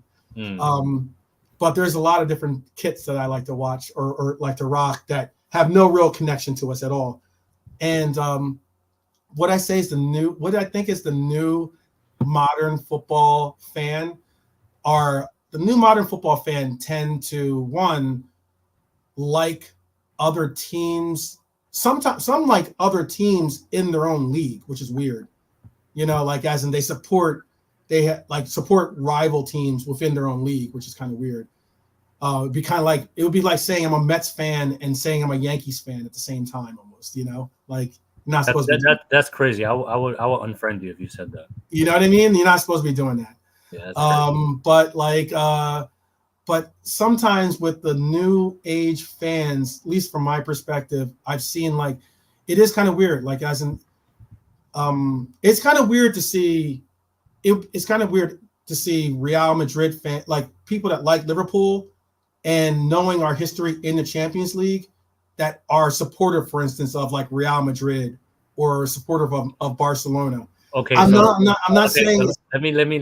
I'm not saying that there aren't those people out there, but it is sometimes kind of weird. But that's the thing, though, right? So, for example, a lot of people should know this, but I think every South American first love in football is Real Madrid or Barca. That's just the way it is. It was for me like that as well and stuff. That's our first love because obviously your parents. What do you do then? What do you do then when you come up? And I've asked this question to the people I know like those teams. What happens when those two teams face off? No, but that's the thing for me. So I grew up as a Madrid fan and stuff, right? Because of my dad. My dad was a big Real Madrid fan and stuff. But eventually, when you start making decisions for yourself, and you have the opinion, you start growing up, and you have the opinion of having an opinion, you switch over. And right, you solidify. The moment I saw that red kit, man, I fell in love, man, and since then that's been my club, Liverpool. Well, then I've been a fan for 15 years. And I can understand for even for global fans like myself and yourself, for instance, as in I wasn't born and raised in Liverpool, so as in the connection and the reasons why it's different, right? Are different. Yeah, right. Different for everyone. And as in I know people from Liverpool that either are blue or red. It's one of the two. You had no real choice, pretty much, and it's a little bit different, but it is very interesting that, there's all different types of fans, but it's very interesting, for instance, and Jay Kisman, you can maybe attest to this. When it comes to Liverpool fans, for instance, there's a lot of fans that are very high on Nunez, for instance. If the vibe that I see, or at least or the impression I get, is that the match day attending fans for Liverpool are very supportive of Nunez. Definitely, right? Yeah. But if you look online, it's not always you would see the reverse majority of people online, and it's I don't. Do you have a reasoning for that, or that's interesting to me at least. Like for me, Liverpool is a football club where it's like if you have a family, you wouldn't go on the streets and on the internet and diss your own family members. Well, yeah. Well, nowadays, now that's the modern day it happens fan. now. That's the modern day fan. Yeah, and I that's think that's someone that would call you a top red, possibly. That's my point. I don't like it when people we can all have different opinions about players. That's not an issue or problem with me. You want to be constructive with your criticism? Have at it. How can we make this player better? Or what are the needs that we need? Cool. But it's weird, and that's one of those, to me, that's one of those Godfather moments where you don't discuss business outside of the family. That's a bar right there, man. That's a bar. That's what it is to me. That's top red, as people want to put it out there. That's stupid. To me, that's just dumb. That's like I just have a feeling that I like supporting my club. It's not that it's not they can't do anything wrong. They have. It's about learning from those mistakes and making the most out of those mistakes, or getting better from those mistakes. I'm cool with that. We're all humans. We're all going to make mistakes. There's no perfect club. But I mean, that's the reason why when I hear these statements, I get kind of I was definitely offended by Savage saying that what he did. But I mean, Savage is still a friend of mine. I'm not like I hate him or something. It's more so I'm just like, I just don't think that you recognize what it is that you're saying at times, because there's often we go on these platforms. When we go on these platforms, you have to be careful what we say. To be honest, yeah, it's scary how careful you have to be and what you have to say. How much of your own private life you can actually share and everything else with people, and because I look at it as I want to look at you as brethren. I want to be able to converse and have fun the same way that I converse with the Reds that I go to my supporter boozer with, is the same I feel with the people, the men and women that show up for the channel and want to chat football with me. I'm like, yeah, let's have a real discussion. Let's have a real chat. Let's do this, and quite often we can't have those conversations because I'm watching, TFT, or I'm watching, some of our own fan channels, and all it is just straight hatred. It's almost like times I'm just like, hey, man, stop pointing fingers. Stop. I know, but it's just at times I'm like, I just go I'm not saying that you have to go and support another team. No, that's silly, but I do sometimes question. I'm like, if you closed your eyes and just listened, sometimes if it sounds like you're listening to rivals more than you're listening to actual fellow supporters, at times I'm just like, that vibe is not the vibe I fell in love with Liverpool. One of the major reasons why I chose Liverpool was because of that "you'll never walk alone" mentality of camaraderie. Is that us against the world camaraderie? It's it was that concept of and I fell in love with this team during the 90s when we were not good. Let me repeat that. We were not good at all. It had nothing to do, I didn't watch us in the 80s. I wasn't watching us in the 70s or whatever when we were riding high, and that's why when I sometimes hear the takes that I hear from a lot of these new modern day fans, it can be disconcerting a little bit to me, because I'm looking at it I'm not coming from this elevated elite place where I remember all the championships and everything else that Liverpool was bringing home. No, I remember when I would get made fun of, if anything, because I'm a Liverpool fan. And by Red Devils. Yeah. I feel that.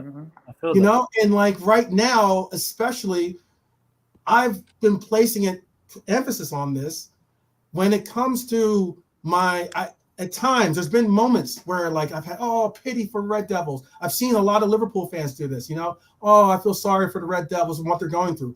Bun that. You realize of what we had to go through during these eras? Nah. And I'm looking at it and I'm like, these same people are going on these platforms or these other channels, and they're just sitting there while the hosts of those channels, crap on our teams and crap on our players. They're just hoping and hoping that you chime in and validate their opinions. And that's why I'm saying that BVD comment, when I heard about the Arsenal guys, I'm like, what do you expect me to just sit back and be like, yeah, cool. That's a great take. It's good. That's not happening. It's not happening. It's goofy, you know what I mean? Like, and then to touch back on the jersey thing too, like, I like collecting jerseys. It's just me. You know what I mean? Some of these jerseys that come out look nice. I ain't gonna lie. You can wear them to go outside. It's a fashion trend, to be honest. Yeah. For me, what I would do, I would buy national team jerseys for the players in our squad. So I have a Greek national team jersey with Simicast on the back.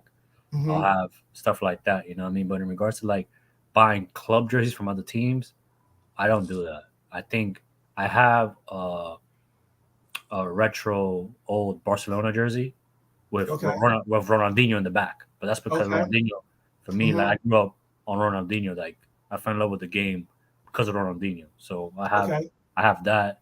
What else do I have? I think that's it, to be honest. Like I have I support another team in Colombia, but that's because I'm Colombian. So right. I'm a big R9 fan, for instance. Like as in I like, but El Fenómeno. Yeah, from Brazil. Oh, okay. Oh yeah. You have to have that jersey. I wouldn't even be against it, to be honest. Get that jersey. Right. I like as in there's some players I would love to like as in that I just appreciate. I just think they're incredibly talented players. But R9, yeah. So yeah, man. I just like collecting jerseys, but like in regards to like buying other club jerseys, now, you know what I mean? But wait, hold on. He didn't. I don't think N said that. Maybe Savage might have. I don't know. Wait, time out. So there has to be context. Did he say he's better? No. Wait, time out. All right, let me hear it. Does he mean in regards to better in regards to overall player, or what are we talking about? Because there has to be context between it. So in regards to like first touch and stuff like that, Jesus is better at certain things that Nunes isn't good at. So what is the comparison? Like this is where you have to be careful and what are we saying and stuff, you know what I mean? And I get because that combined, so Tariq and Ozzy were doing a combined 11, and for instance, and they put Jesus in at the center forward, and I could understand the fact that Jesus is I can understand that Jesus is a good player. I'm not saying he's not a good player. Before you continue, right? They did a combined 11. Did they make sure to put Allison in goal, or they didn't put Allison in goal? Okay, just making sure. All right, just making sure stuff. That was the first and easiest pick for them. So okay. At least I give them credit for that. Yeah, that's why I'm referencing this combined 11. Okay. But they put Jesus, and my pushback was, you recognize the fact that Darwin has more goals, more assists, and more chances created than Jesus. And then their pushback was, Jesus hasn't played this season. Yeah, this season, and Jesus hasn't played as many. I think Jesus has played 12 games. I think it's like 3 or 4 different game difference, something like that, like a 3-game difference, something like that in there that he hasn't played, that Darwin has played. And I referenced this the fact of like, so we're not going to give any credit for his availability, like he gets an asterisk for his unavailability, but yet if I were to use that reference for someone else, it'd be quick to be shot down. Like Thiago, for example. people move goalposts like crazy, dude. No, but that's just human nature, right? People move goalposts to fit their agenda. Yeah, basic human nature. Their narratives for sure. Yeah, it's basic human nature and stuff. You know what I mean? Oh, yeah, wow. But it's like I was just to say, like, I'm not Curtis Jones' biggest fan. Right. Okay. For instance, yes. No, me either.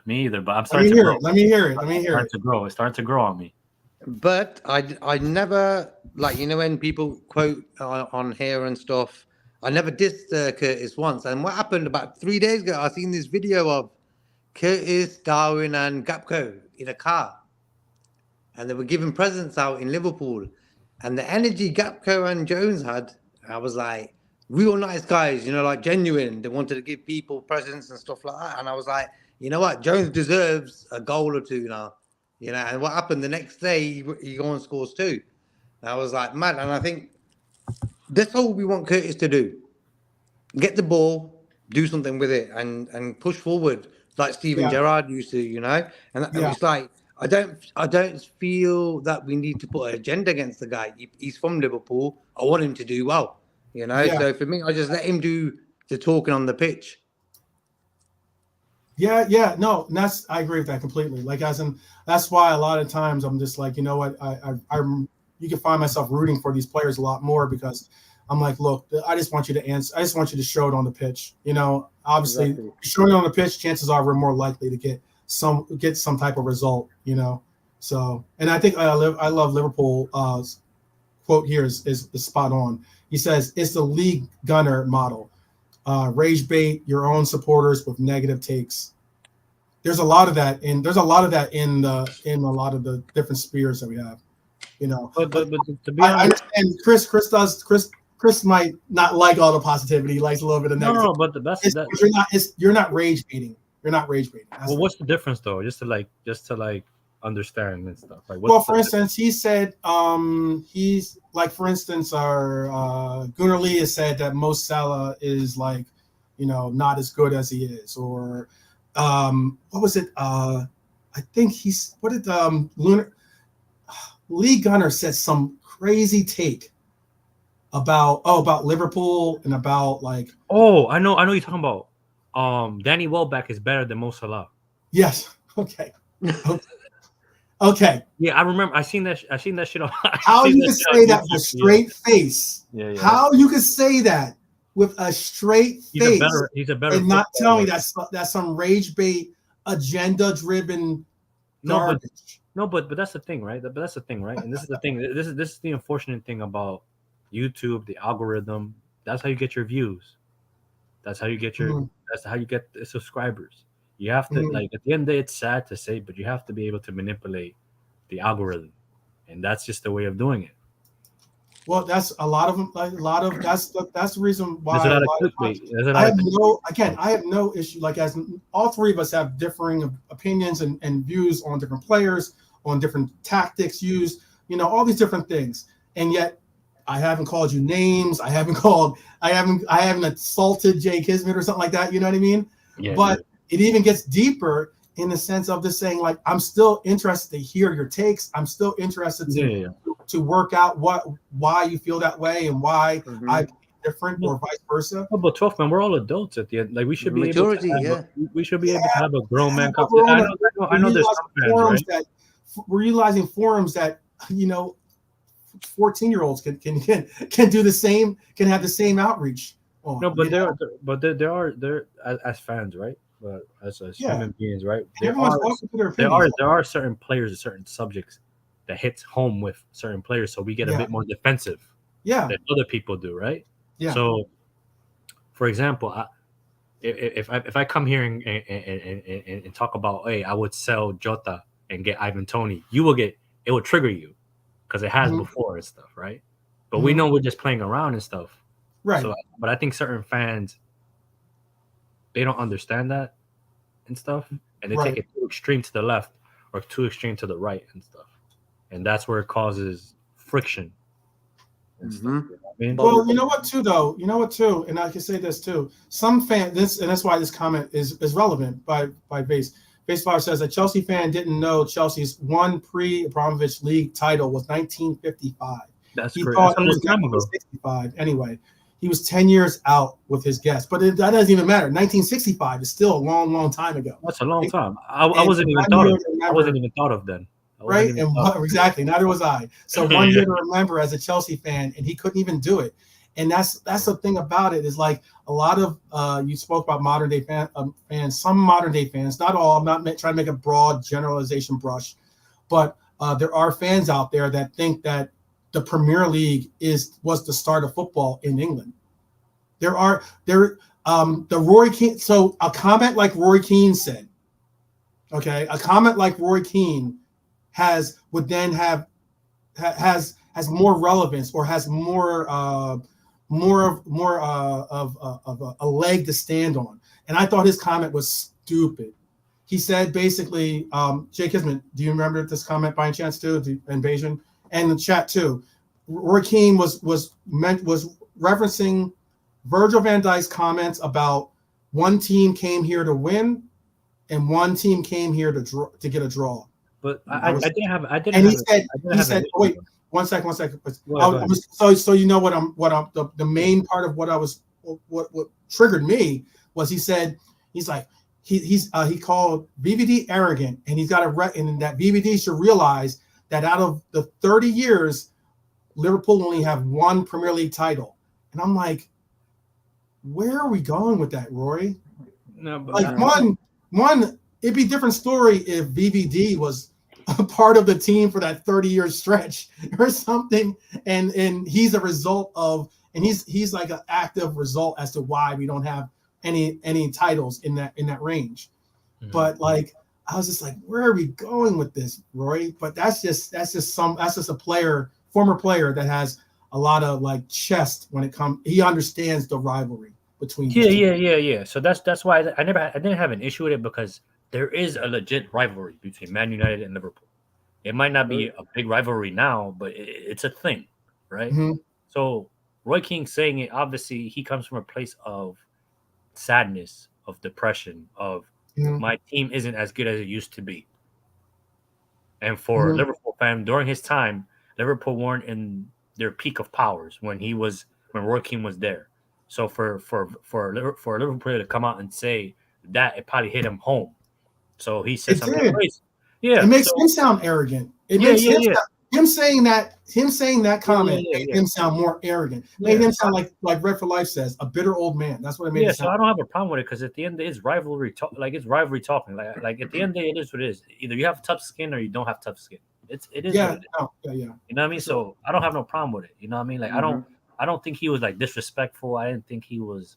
You know what I mean? Because I think Van Dijk rebutted back. I think, or something like that. I think. Yeah. So and I do hate this. This is one reason why there are too many annoying. There are a lot of. I hate that.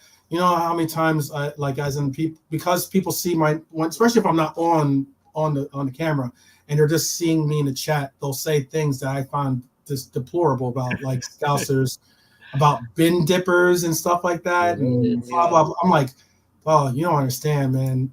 Scousers are my brethren. You don't talk about them like that. That's how I see it. Hey, but then again, that's me being, I guess, apparently a top red by saying you shouldn't talk about Scousers like that. I got love for my Liverpool brethren. Like I said, it's all about agendas and cliques and people just trying to make a name of themselves in a negative way, you know. Hey, negativity is the moneymaker, you know. Yeah, exactly. Yeah. Okay. That's why everyone looks depressed. Yeah, no, exactly. Who smiles now? I love the fact that I've never even been to Liverpool, but yet I still have a connection with Scousers, and I would take up their fight somewhat in essence, you know, simply because hey, we all love the same this club, this city, you know, and despite the fact that or at least not yet, I've been looking at it. It's maybe Jake Ismet or some of you guys in the chat, you can put me on to where I should be looking for real estate in Liverpool, because I've been looking, and so far I haven't seen exactly some place I'm like, that's the spot. But the that's same. Vase of Flowers, you know. What's that? You know Vase of Flowers in the comments, Lee? Ask him, he'll know. Yeah.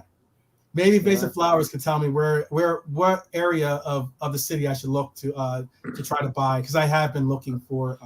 Like for me too. Like in regards to like negativity, like I'm big up Brian. Brian, I haven't seen him in a while. Okay. I haven't seen you in a while, brother. I hope that you're well. If you want to, we're not going to be on much longer, but if you want to, Brian's someone if you want to hop on, you're more than welcome to join the chat. Yeah, but like anyone's more than welcome to join the chat. For everyone in the chat are people that, again, are adults. Yeah, you know what I mean? But they're real adults. Yeah, I appreciate that. But to touch on the negativity part, like I'm just naturally I'm just a negative person. So it just comes naturally from me. I find it being positive very weird for me. Like it just it takes a lot of energy. Did you see? But I like the fact that Sturridge, for instance, was sticking up for Virgil, sticking up, obviously taking a little bit of a more red perspective style of looking at yeah, of course. Yeah, like But I like that about I just find it like when I say like, for example, like good job, it like something triggers in my head like, what am I doing? Like I just it doesn't feel natural for me. So like, for example, I have kids. People don't know I have kids and stuff, right? So I'm the tough parent and stuff at home.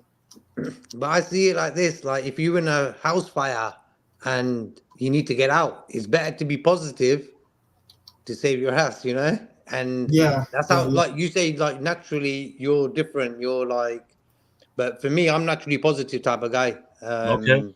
Well, I can tell, Jay Kisman. I can tell. But I'm very like realistic in the way of seeing a situation, or when you look at the news, what's right or wrong. Politically. It's like yeah. We were talking. I'm not too far left. I'm not too far left. Yeah, I was just like, we were talking about how we became Liverpool's fans, and what it is with a lot of Liverpool fans is like a political reason why they support Liverpool, It's like, it's like Sikh people from India. A lot of them at the same time when Liverpool was under threat from politics, they were in India, and a lot of them came to England and started supporting Liverpool because of that reason. Wow. But this is stuff I like to talk. This is the stuff I like to hear. I mean, like getting to know the club more. Understanding people's perspective, like that, and that's for me, not to get too like emotional or whatever, but I think the way to end bigotry or to end racism and to end negativity like that is to understand one another or understand your way of thinking. You know what I mean? So I'm all for a conversation like that, to be honest. There's a lot of stuff. There's a lot of things that there's a lot of things that I've learned by associating myself with other Scousers, or even with even hearing it from a Manx perspective, like and there's a lot of like history. There's a lot of like reasonings why Liverpool don't like, I don't know, like with the God save the Queen, now God save the King, and that kind of stuff. There's so much history involved in a lot of those nuances. But again, I know Brian. I sent Brian I put Brian the link in there for Brian, or for whoever wants to hop on. Okay, all right. Just making sure. I saw Santa and I was like, wait a minute, Santa. But now I want to know. I was like, Santa's in the house. Do my elf, Santa.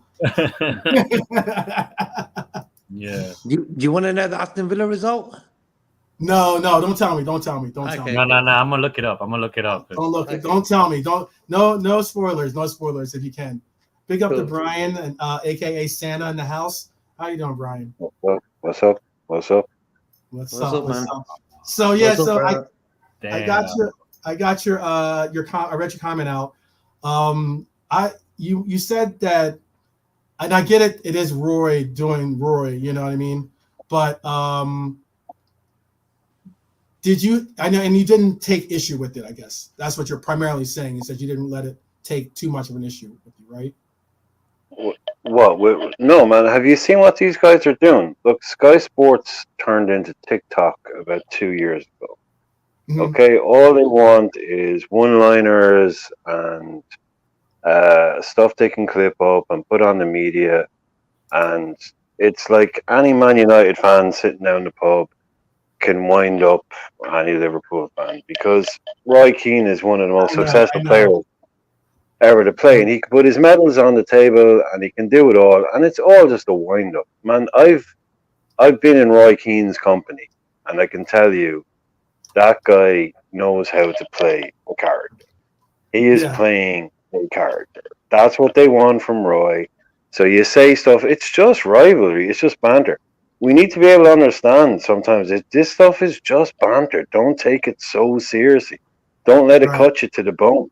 Like, they're Man United fans, when they're doing bad, their job is to wind up Liverpool. Our job is to wind up Man United fans. That's the whole game. That's part of the game. Yeah, don't take it seriously. Like, Roy is Roy and Jamie is Jamie, and they'll go out there and they'll needle at each other, and that's just what they do. Like, Virgil diffused it brilliantly. He came out and he said, "Oh, Roy, I love Roy Keane. Love Roy." He's like, "Oh yeah, of course he'd say something like that. I mean, he's a United player. Of course he's going to say, no, it's all cool." Yeah, it's like, I wouldn't expect anything less from Roy. I mean, come on, we all know. Like, this isn't Roy Keane walking up to Virgil van Dijk in the middle of the street and calling him an asshole and calling him out. Like, this is this is media stuff. Have a little joke, cause a little headline, and like, Roy knows as well as anyone. Roy looked pretty pissed off. He looked pretty ticked off, saying, like, it didn't look like he was just saying it just to be contrary. He looked like he was saying it because he felt that. But because I'm not saying everything is, but that's Roy Keane, man. Like, this guy walked out of the Ireland squad in the middle of a World Cup. Roy Keane is a man unto himself. Okay, he's his own little Roy. So, like, Roy will get pissed off about stuff, but he'll be 5 minutes later, he'll be sitting there at the bar having a drink with you. Having a drink. You know what I mean? You know, exactly. That's what it is. It ain't that. It's Man United versus Liverpool. Right. Come on, it's not supposed to be friendly. We're not supposed to be slapping each other on the back. No. I'm not saying that. They're doing what? Sure. So you throw the shots, you take the punches, and like, I enjoy it, man. Like, I like Roy. Like I said, like, I'm an Irishman, you know.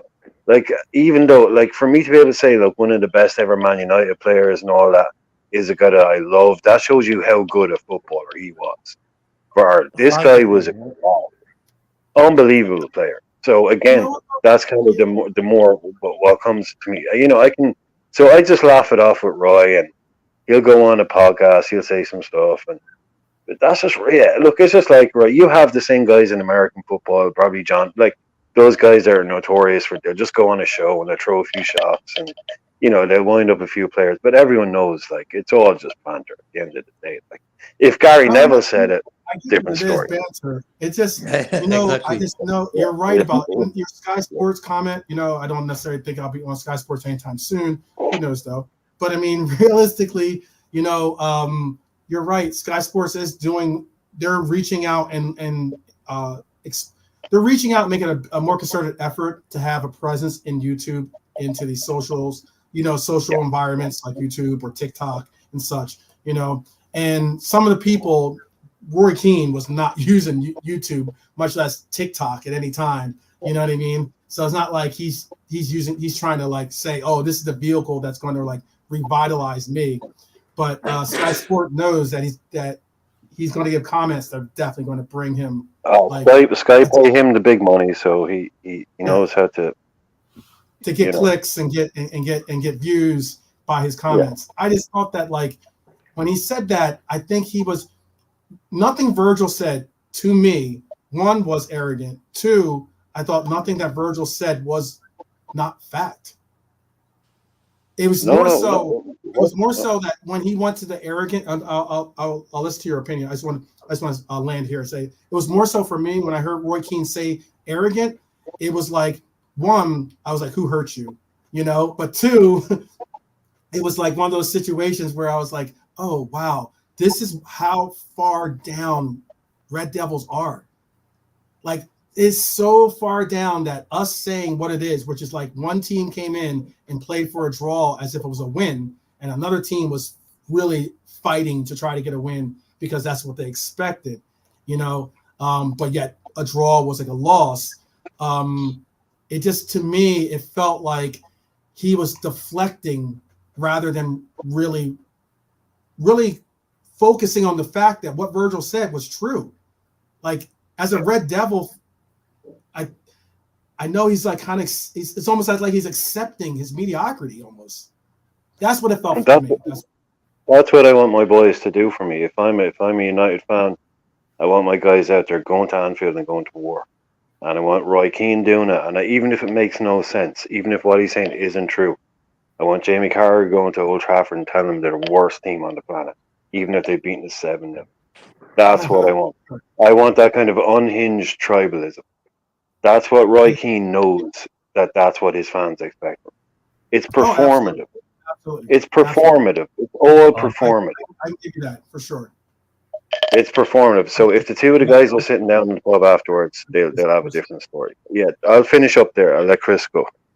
No, I have to step out because we're about to start a show in 35 minutes. And do your thing, Chris. I appreciate it. Give a shout for your channel real quick. Oh yeah.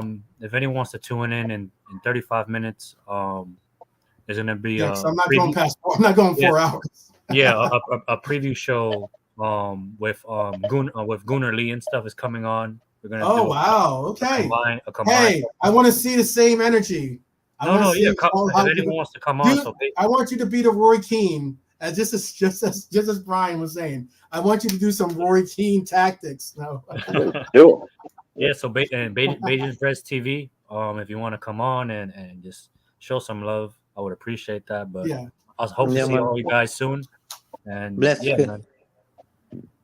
Berg. Nice talking to you, man. Appreciate all right, same. I'll see you soon. All right.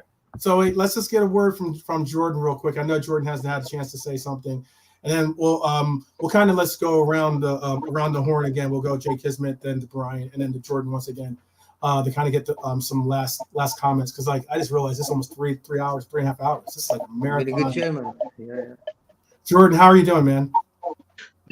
I'm good now. I'm good. Indeed. What you want to say? What was it that you like to bring out? Well, yes. Tomorrow, I was a bit nervous. Tuesday, yesterday, and today for tomorrow's game. But trying to see what we will do tomorrow. Indeed, I hope we can put up a fight against Arsenal. We know it's first against second, and I just realized that Sheffield did a great job today, so we have to go top. After, if we can win tomorrow at our home, we need to defend our ground. And despite we don't have Shatta for this game, but we need to step up and get the points and go top of the league and go into Christmas and New Year's still at the top of the league. So I'm looking. Do you think if we go into this is a question for everyone. Do you think if we go into the new year, not even to Christmas, but do you think if we go into the new year top of the league, that we become the favorites, or do you think that it's just still a long season and that there's more that you expect to play out? Anyone can take it. Brian, you want to take it, or Jay Kismet? I'll let the guys go. Jordan. You guys, the question is basically if we're top of the league going into January, start of 2024, if we're top of the league, do you think we become the favorites, especially with possibly some of the city news, possibly with Rodri and all the other different things that are popping off? Do you think we become the favorites, or do you think that there's a lot more to unfold in this season? I think that every week something changes, So if you go into Christmas and the New Year top, we're going to get more of the Roy Keanes and Gary Neville's coming on the screen, I actually like Roy Keane, actually. I think he says it as it is, and it's good to see sometimes. But all in all, we're going to get a lot of sort of negative energy coming from the fans, Arsenal, United, and United not even involved in the title race, but they're going to be involved. So all in all, yeah, we're going to be favourites, I think. Mhm. We have to win tomorrow. So how about you, Brian? What are your feelings? Do you think it matters? Do you think because I know some people use that as a benchmark, to kind of determine where and what's going on. Do you agree with that, or do you think it's just another date? There's a lot more football that's going to be in front of us. Well, no, the benchmarks and things like that, they're there for a reason. You can switch it and you can say on Christmas, no team that's ever been bottom of the league has survived. If you're bottom of the league on Christmas Day, you're relegated. You may as well tear up. You're gone. No, you're done. You're gone. It's 99% of the leagues. And if you look at it the other way, if you're top of Christmas, I reckon it's top. It's a high percentage as well. If you're top of Christmas, you win the league. I think we were one. It happened recently where I think Arsenal were the first team not to win the league when they were top of Christmas. Now, don't quote me on that. Yeah, look, don't quote me on that, but it's within a very small percentile. Like if you're top of Christmas, you will almost certainly win the league 9 times out of 10. But you're going to get. This is the thing. If it's us or if it's City, so if you say City or they're top of the league at Christmas, yeah, of course they're favourites, but they'd be favourites anyway.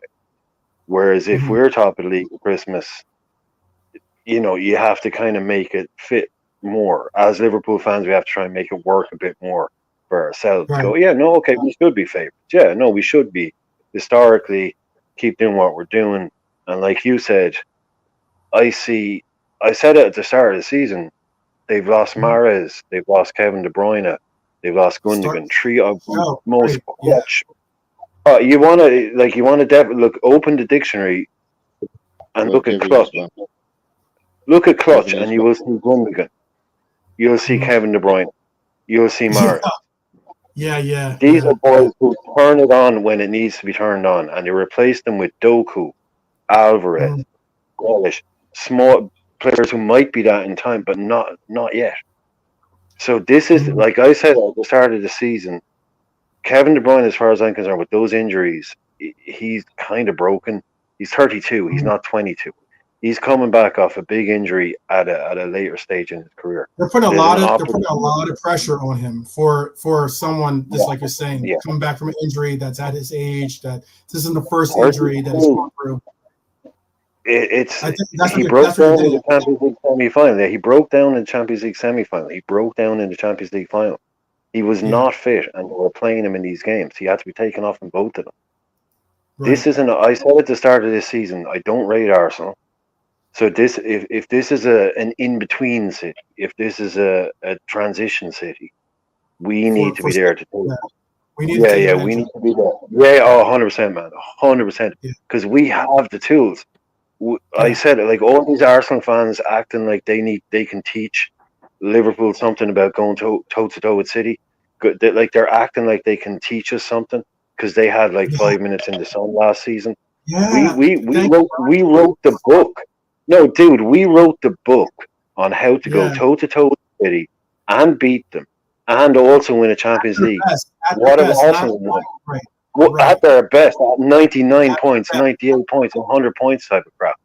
Arsenal had their time in the sandpit. They had a little play in the sandpit last season. Then they, not to be crude about it, but then they went and pooped their pants, and they think they can tell us how to go toe with toe. No, look. We had a little bit of a bad season last year. We're back. We are the ones that can challenge City, not ours. So do you feel Villa is? I don't want to hear the score. Don't want to hear the score. But do you think Villa is? No. I'm just asking. No. Yeah. No. I'll give you a quick answer to let the other guys go. No, I think they're just the top. They'll challenge the top 4, but.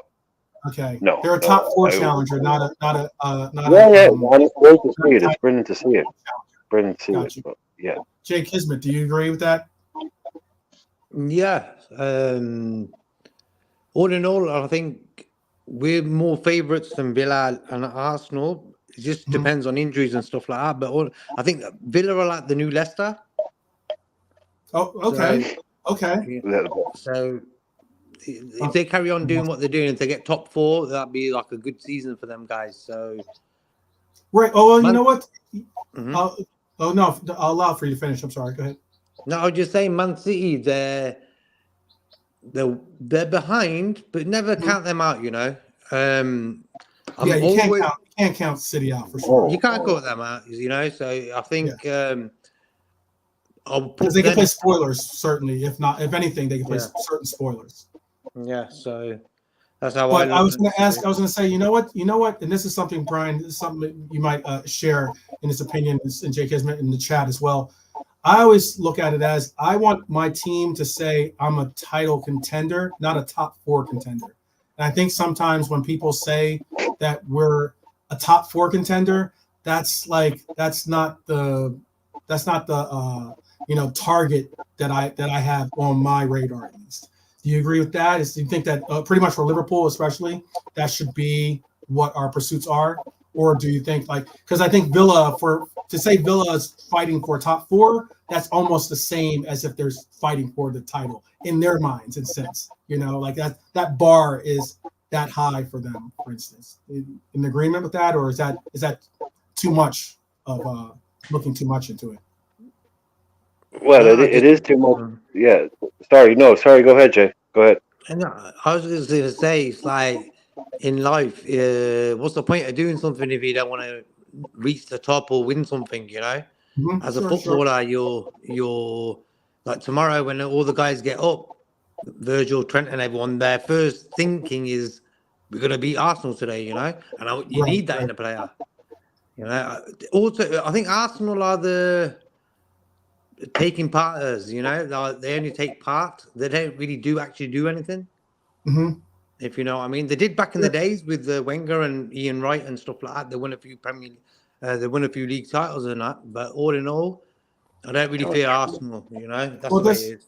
So, for instance, and Brian, answer. You can respond because I want to show you context to what I'm trying to say. Dustin says, Trent said, we're going for the league. We don't shy away from it. And he's saying he agrees with that and everything else. And then I Love Liverpool is saying difference between top 4 and a title is consistency and a little bit of luck.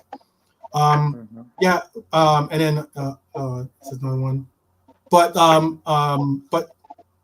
go ahead. You want to respond to what I said. You don't think it's I think it's too much. I think it's too much to expect us to go into a season, every season, expecting us to be league title winners. But I'll caveat that massively because I'm a Liverpool fan from the 80s. I've only ever known us. I've never been able to reset my mind to a point where I go into a season, no matter how bad we've been, not thinking about the fact that maybe we could win the league. Because I'm a Liverpool fan and we win league titles, we win Champions Leagues, we win FA Cups. We win league cups. So then if I did a Roy Keane on you and said, hey, you're saying you win titles, but you've only in the last 30 years you've only won one. Yeah. And he's right. He's right. That's what I'm saying. Yeah. But that's the mind of a football fan. That's the mind of a football fan where every single season I'm not a fan of a club that doesn't win stuff. I'm a fan of Liverpool Football Club. So even at our worst, I think, well, maybe if stuff went our way, we might win the league this year. Because I've never positioned us in my mind as anything other than one of the best teams in the league, even when we were clearly not one of the best teams in the league. Even when we're finishing 7th and 8th and 9th. I still go into the season with that mindset of, this is Liverpool Football Club. If we drop the mindset to anything below that, then we're not doing ourselves justice because we shouldn't expect it. You know, that's what we win. Like we win shit. That's what we do. We're not one of those clubs that doesn't win stuff. Would you get angry? Oh, I'm sorry. I just want to ask this question then.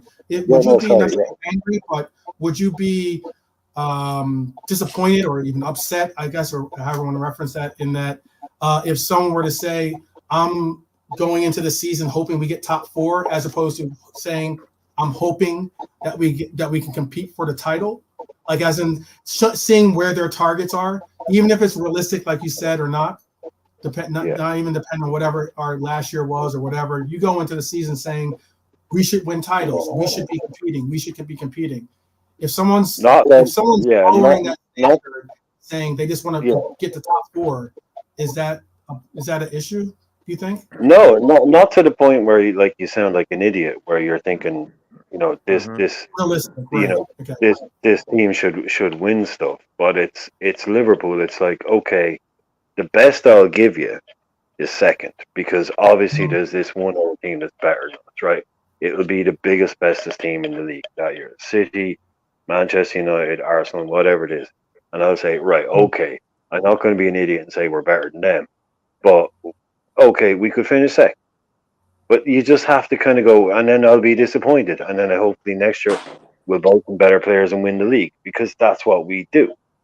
It should always be the goal. If we can't do it this year, we're going to, it's not about lowering standards. And if someone says, I think we can finish 4th, I'll be looking at the league and go, yeah, you're probably right. We should in this season.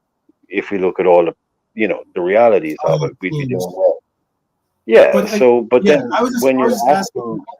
Yeah. I was just asking because, like, sometime, and Jay Kismet, you can chime in too, because sometimes for some of these clubs, for instance, Brighton had a great year last year.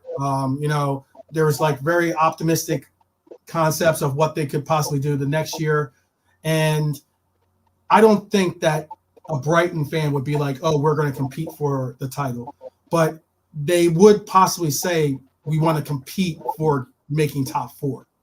And that's the difference, I think. What I'm saying is that I rarely say, hey, I want my team. I rarely go into a season saying we should compete for top 4. That's just as I think Liverpool said it. That's a bare minimum. That's like we should always be in that conversation for top 4. But being not many teams are putting their hat in the ring for a title, and to say that is definitely you must be either have already been in that rare era before, and that's the reason why, as you said yourself, you just kind of think that of Liverpool, or you just, it's just like one of those situations where, this is the standard that you've set, and that's why I was asking that question in that mindset. Yeah, I think hope is an energy and logic is a lifesaver. So it's like in football. Oh, that's a nice saying. I like that. Hope is an energy, logic is a lifesaver.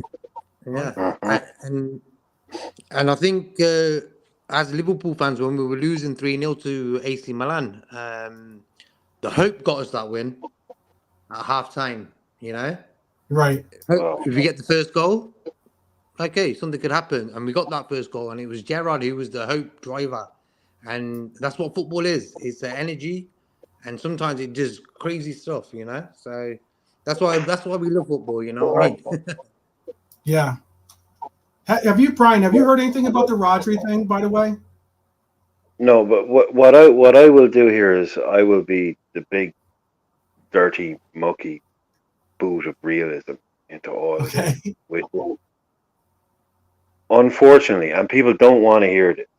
People really don't want to hear this, and they get it twisted. Is that the team? If you just take 20 years, just take 25 years, right? Mm-hmm. If you were to on the first day of the season, right? If you were to look at the 20 clubs that are in the Premier League and look at their wage bill, right? Yeah. Mm-hmm. If you're going to assign from 1 to 20, from the highest wage bill to the lowest, with a very, very high degree of accuracy, you would be right. Now, that's not saying, obviously, that if you pay the highest wages, you will win the Premier League. What it's saying is that the team that wins the Premier League will almost inevitably, 99 times out of 100, be the team that pays the highest wage. Yeah. Right? So if you look at the wage bill and you look at the Premier League table over the last 20 years, again, you'll always get an outlier like a Brighton or someone like that will come in 6 and and mess it up a little bit. But you literally look at the wage bill will match the league table, right? So that's where we are. That is where football is at the moment. That the teams that pay the most obviously have the best players. Therefore, will most likely win the Premier League. That makes sense. That's just logical. Sure. This I'm only saying this because of what Jake Kismet, that beautiful little saying he had there, about hope and realism. When you look at the realism, it's actually the team that has the highest wage bill will inevitably win. And the team that tend to spend the most to get the results. Yeah, we don't have the highest wage bill, so we should be coming in. So we're punching above our weight system. Does I love Liverpool's comment? Does that make a? I can't see the comment. I'll read it to you. It says it says United's wage bill. Yeah, exactly, and that's what I'm saying. There'll always be an outlier. There will always be an outlier. I'm not saying it's with a 100% degree of accuracy. I'm saying it's with a high degree of accuracy. So that will always leave room for a Chelsea that overspends and doesn't perform, and Brighton that underspends and overperforms. Right. So there will always be outliers. That's your room, but more often than not, that's where we are in modern football. So. Chelsea might not. That's another outlier, I guess, too. Yeah, but exactly. Chelsea did it with Mourinho. They sort of Chelsea were the Man City back in them days, and they were the high spenders and stuff. And when they got the players in, they were on high wages. And so what Brian is saying is actually right. Man City now probably the highest spenders on wages as well. So, by far the highest. By wages, by wage man, we're pretty high as well. We are. Oh no, we're no slouch. We're no slouch. But we finish where we should finish according to. It's basically it if you break it down, it works out the quality of the personnel you have, and unfortunately, like I say, fans don't want to hear this stuff. That actually the more money you spend, if you take it over a 10-year period.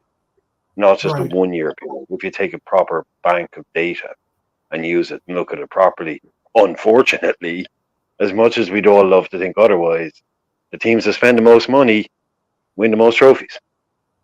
Yeah, for sure. And we're right up there. We're right up there, man. Yeah, I was gonna say, what's funny, Brian, is that I remember there's a chart that I had, and it shows like it's more than just the Premier League. It shows like pretty much the last 100 years or something like that of English football, and you look at the teams that have won the titles, at least, and I mean, there was times when Nottingham Forest was was a viable force, right? There's times when who else are some of the outliers that back in the 70s? Forest have 2 European Cups. They knocked us out. Forest have 2 European Cups. Exactly. I remember, they were winning league titles when it was a straight knockout in the European Cup. So when we went into the '81 European Cup, they had won the league. We were the holders of the European Cup, right? We had won it the previous season. Nottingham Forest won the league. We got drawn against Nottingham Forest in the first round of what would be the Champions League now. They won and we got knocked out. 1 game and we were out of the Champions League. Out of the European Cup. 1 game, straight knockout, and Nottingham Forest put us out. Imagine that today. We're like Real Madrid. You get 1 game and you're out. That's why they want these. That's why they want these European Super Leagues now. So that can never happen. Yeah, there's so much involved now with the Super League ruling that just came out recently, with how they're restructuring the Champions League, what they're doing with these. They're making this new tier system type thing where you're gonna I was listening to on ESPN FC. They were saying something about how there's a gold tier, and then there's these top 4 teams from these leagues all play in this league, and then it drops down to this and then that, and It's gold. It's gold, blue, and a star. Right now is, I'd be honest with you. I think they're squeezing too much of they're wringing the towel from getting all the water out of it that they can. And I think that they're just squeezing it to death. I think that they're doing a disservice to the players too, by the way. I don't know if you feel that way too or not. They've been doing it for 20 years now, man. There's been too many. Like I could talk for hours. Keep adding tournaments that people don't. Some of these tournaments people don't even care about. No, they want to expand. Some people don't understand. Do you understand how the Swiss model even works? You know what I mean? Like, well, it becomes a league. It becomes a league, as opposed to whatever they were doing before. But you also have this new Club World Cup that FIFA did that we don't qualify for. By the way, did you hear that? Yep. Yeah, I heard we that. Don't qualify. We're excluded from that. Yeah. And then you have the new expanded international tournaments. So, and everybody is saying from the top down, from the managers down, people like Virgil van Dijk coming out saying there's just too much football. And their answer you agree or no? But their answer to that is, we've listened to what you said about there's too much football. Here's another tournament. I mean, FIFA and UEFA are two of the most corrupt organizations on the planet. This isn't beyond, like I've been saying, there's too much football for the last 20 years. Yeah. And they keep adding more tournaments. Every year they add more things. Exactly. They expand more things. You know what the comment though? Okay, go ahead. No, sorry, man. We've had football every night this week since last Saturday. Yeah. There's been a game every single night. There's been either a league game, then cup games. Thursday night there was a league game last night. There's a league game tonight, and then we're straight back in. And then there's games again on Stephen's Day and Christmas Eve. It's too much. It's too much. I want to see. I love it. I like seeing football. Don't get me wrong, but you've got to admit that much football, the amount of football that they're trying to press, and this is like them talking about having the World Cup for every 2 years rather than every 4 years, for instance, or like now that like I love Liverpool was saying the tier like UCL versus Europa thing or whatever that is, like they just keep putting more and more and more and more games, and their most comments, and this is what the fans say too sometimes, is you make a lot of money already. Yeah, but to back some of that money, and it's like, is that the answer too? Yeah. Go ahead, Jake. And I was just gonna say, it's like football. When you look at the music and film industry over the last 20 years, the level of quality in there, very poor films, music quality is just noise now. And I said football will be next on the agenda for them to mess around with. And like we've seen VAR, referees, now the Saudi League and stuff. So football is on the downfall in quality wise and just being a logical sport, it's just messy now, So yeah, I hope it's not the case. I hope it's not the case. I mean, I don't know. It's going to be very difficult. I see a lot of people in the chat saying, "Hey, you know what? Let's take back football. Let's do this. Let's do that." Like, good luck. Like the corporate. We need to make FIFA a non-profit. You need to make FIFA a non-profit organization. You need to rip it up and because if you look at, if even just go back to the awarding of there was a double announcement of the Russian World Cup and the Qatar World Cup, which have been that was so. They were both announced on the same day, right? They were both announced on the same day, right? 90%. Again, here I come with the 90% stuff, but I'm just can't remember exactly. But almost everybody that was involved in voting for that has either been disbarred, imprisoned, charged with a crime, or kicked out of FIFA.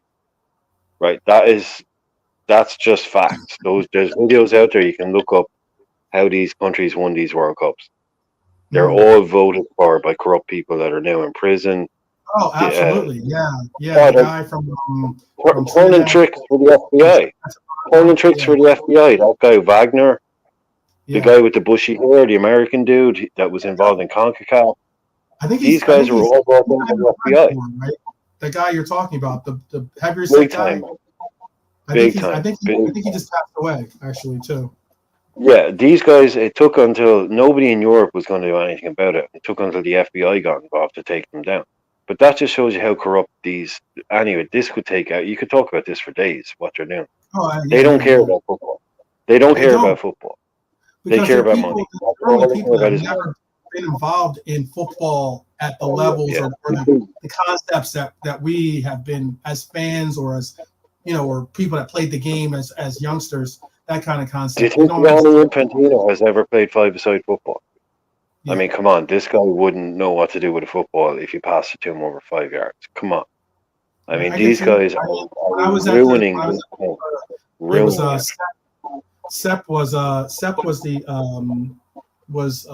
in control of FIFA when I was there, or at least when I worked for them, at least. And I don't think he ever played football in his life. Possibly, I don't know if he did or didn't, but he doesn't exactly give off the image of a football player or know what it was like. All of these people, Platini, they've all been dodged prison, in prison, out. This is just insane what's going on. But look, that's the world we're in today. So FIFA needs to be torn down, I think, and started again because they just keep inventing new tournaments for everyone to play in. Yeah. But FIFA doesn't make any sense. Suggests to you or suggest to us, I should say, the games will never get less. He says the only solution is way bigger squads so that managers can swap a 15 to 17 players every game, and also mandatory 8 weeks off for every footballer. Can I just say one thing that I think is a real problem here is that you will get fans will turn against things like the League Cup in England, which is a massively traditional part of the game. I get why you're saying that. Yeah. And they're saying, "Oh, get rid of that. Get rid of that. Get rid of the FA Cup. Oh, get rid of the League Cup." You got to find something to trim off. Trim the fat.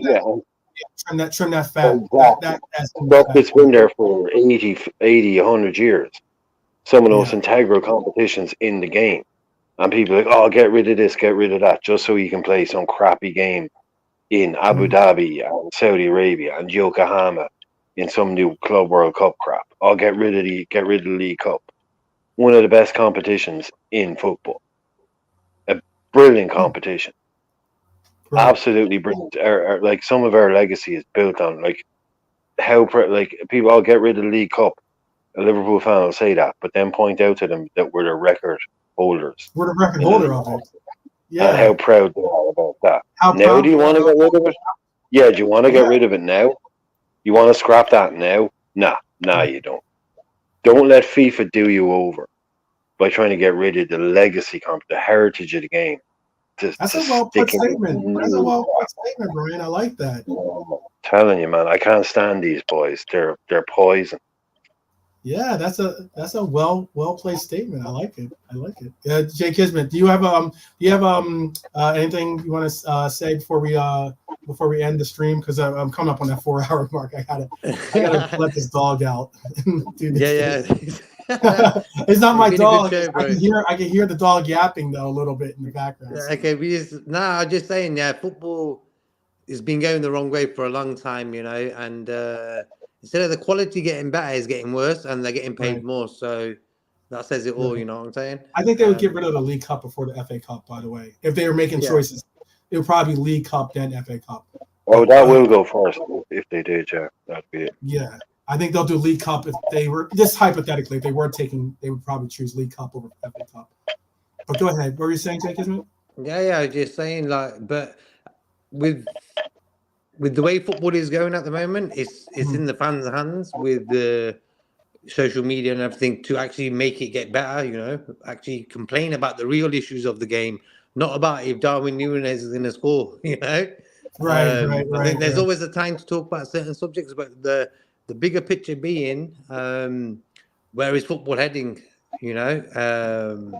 Quality-wise and and for the fans, what the fans getting, and opportunities as well. You know, when I'm looking at certain, I've never seen an Indian football player make it in the Premier League, for example. So certain topics, you know, they're never talked about, but they'll talk about if Darwin Núñez is going to score. Yeah, it's like wake up, you know, wake up. Yeah, yeah.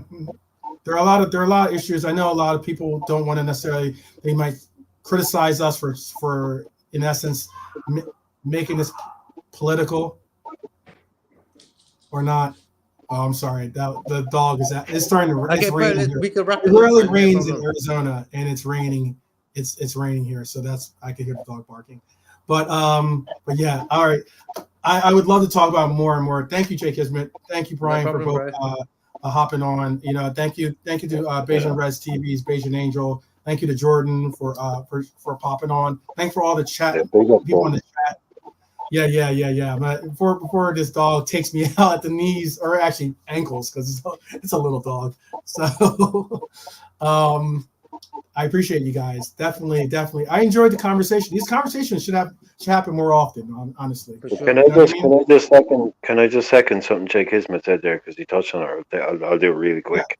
Do it. We all have a voice, and you should never forget that you have a voice. And if enough fans and enough people agree with the same point and they make enough noise about it, things can get done, as much as you think that you're powerless sometimes in the face of these big companies and corporations. But as fans, we have a voice, and as much as maybe it sometimes seems like drastic not turning up to games or anything like that, but we showed with the Super League things, when we disagree with things and we don't like it, if we all come together and we all get behind the right cause, fans can make a difference. Still today, fans can make a difference, and we should never ever forget that. Like you said, things about like representation in the game, in the Asian game, and everyone's losing their crap about Darwin Núñez. You're absolutely spot on there, Jake Kismet. Absolutely spot on. Thanks, there bro. are bigger issues. Absolutely, there are bigger issues at play. You know, and we get caught up with the minutiae of the game sometimes. And I thought you were absolutely spot on there, man. Especially what you were saying about the representation there. Nice one, bro. Yeah, and I appreciate both of you guys bringing up some very, very poignant and well thought out points like us. And there are conversations that should be had. There are conversations that whether you sit on whatever side of the fence you sit on with the opinion, at least we can just have these conversations. That's all. That's something I enjoy doing. We might not have the same solutions. We might not agree on the solutions that we provide, but all the same, I think that it takes conversations to start anything. Exactly. Yep. So yeah. So big up to you, folks. Thank you. I just want to say thanks. Shout out or something. Yeah, I just wanted to say thanks to Lee for that info about Jimmy Carter being half Indian. I didn't know that. Oh yeah, Jimmy Carter with being half Indian. Yeah. I want to make sure you saw that. And Brian, do you want to give any parting shout? Oh, and also Brian's part of a show too. Give your channel a shout too, Brian. Now that you have a channel, now that you're. Well, I've been doing some stuff with Sideline, but he's been way busy the last couple of weeks there and stuff with family and things. So it's been quiet on that front. But no, all I will say is, I think Bayesian Reds, they're live now. So it just went live. So if you're just chat, head on over to those guys. And if I'm not speaking to anybody again, I know it's long. I just want to wish everyone the best Christmas. Oh, fantastic Christmas. Just have a brilliant Christmas. Just really enjoy your time, your family, and forget about the stresses of football. Remember about the stress of Roy Keane. Yeah, enjoy the games. Enjoy the games, enjoy the goals, but look, just enjoy your family. Just if you're you, Brian, man. Definitely. Take it easy. Definitely appreciate you, Brian. Jake Kismet, I appreciate you. Thanks, bro. Thank you. I love Liverpool. Face of Flowers. Realism, Jared, Dustin. I see Marion was in the house. Philip Bidwell was in the house. Big up to you guys. Trying to think who else was in the house that said. Oh, obviously I already said what's up to Bayesian Angel. Keep it level for sure. I said vase of flowers, I'm sure, probably, right? And who else was in there? And Red for Life, I said. Yeah, and there was that was just sitting in and Emtar Mizzi, can't forget my boy Emtar Mizzi. But anyone else, Carmino, yeah, anyone else that just sitting, chilling, listening to some guys or some guys just kind of chat about the about football and about our team and about our love for the game. It's what matters, and I appreciate each and every one of you. So, Merry Christmas, Happy Holidays to you, to your families. I wish that everyone has a great day. I wish that Liverpool has an amazing day tomorrow. And yeah, let's just continue to back each other, walk along, and continue to hold our heads high. All right, brothers and sisters, appreciate you. I will see. Oh, Beijing Pops LLC. Can't forget you. Don't forget Pops and Daz Reynolds for sure. I can't forget you guys. But yes, Yeah. and Bonkers. Jeez, I forgot a couple people. But all the same, yes, big up to everyone and everyone, especially my Reds out there. And definitely take care. Yeah, thanks for having me, bro, on the show. It was real good talk. Oh, absolutely. I appreciate, like I said, everyone that pretty much anyone and everyone that chimes in the comment section. At least, I might not have the biggest fan base here or whatever, or biggest subscriber base, but pretty much everyone that's subscribed is really, really cool to listen to, really cool to engage with. We all respect and appreciate each other. We can get angry at each other or opinions or whatever, yada, yada. Doesn't matter. In the end, we're all Reds. We want the same thing for this team and club. And that's all that matters. He's talking about me there, by the way. No.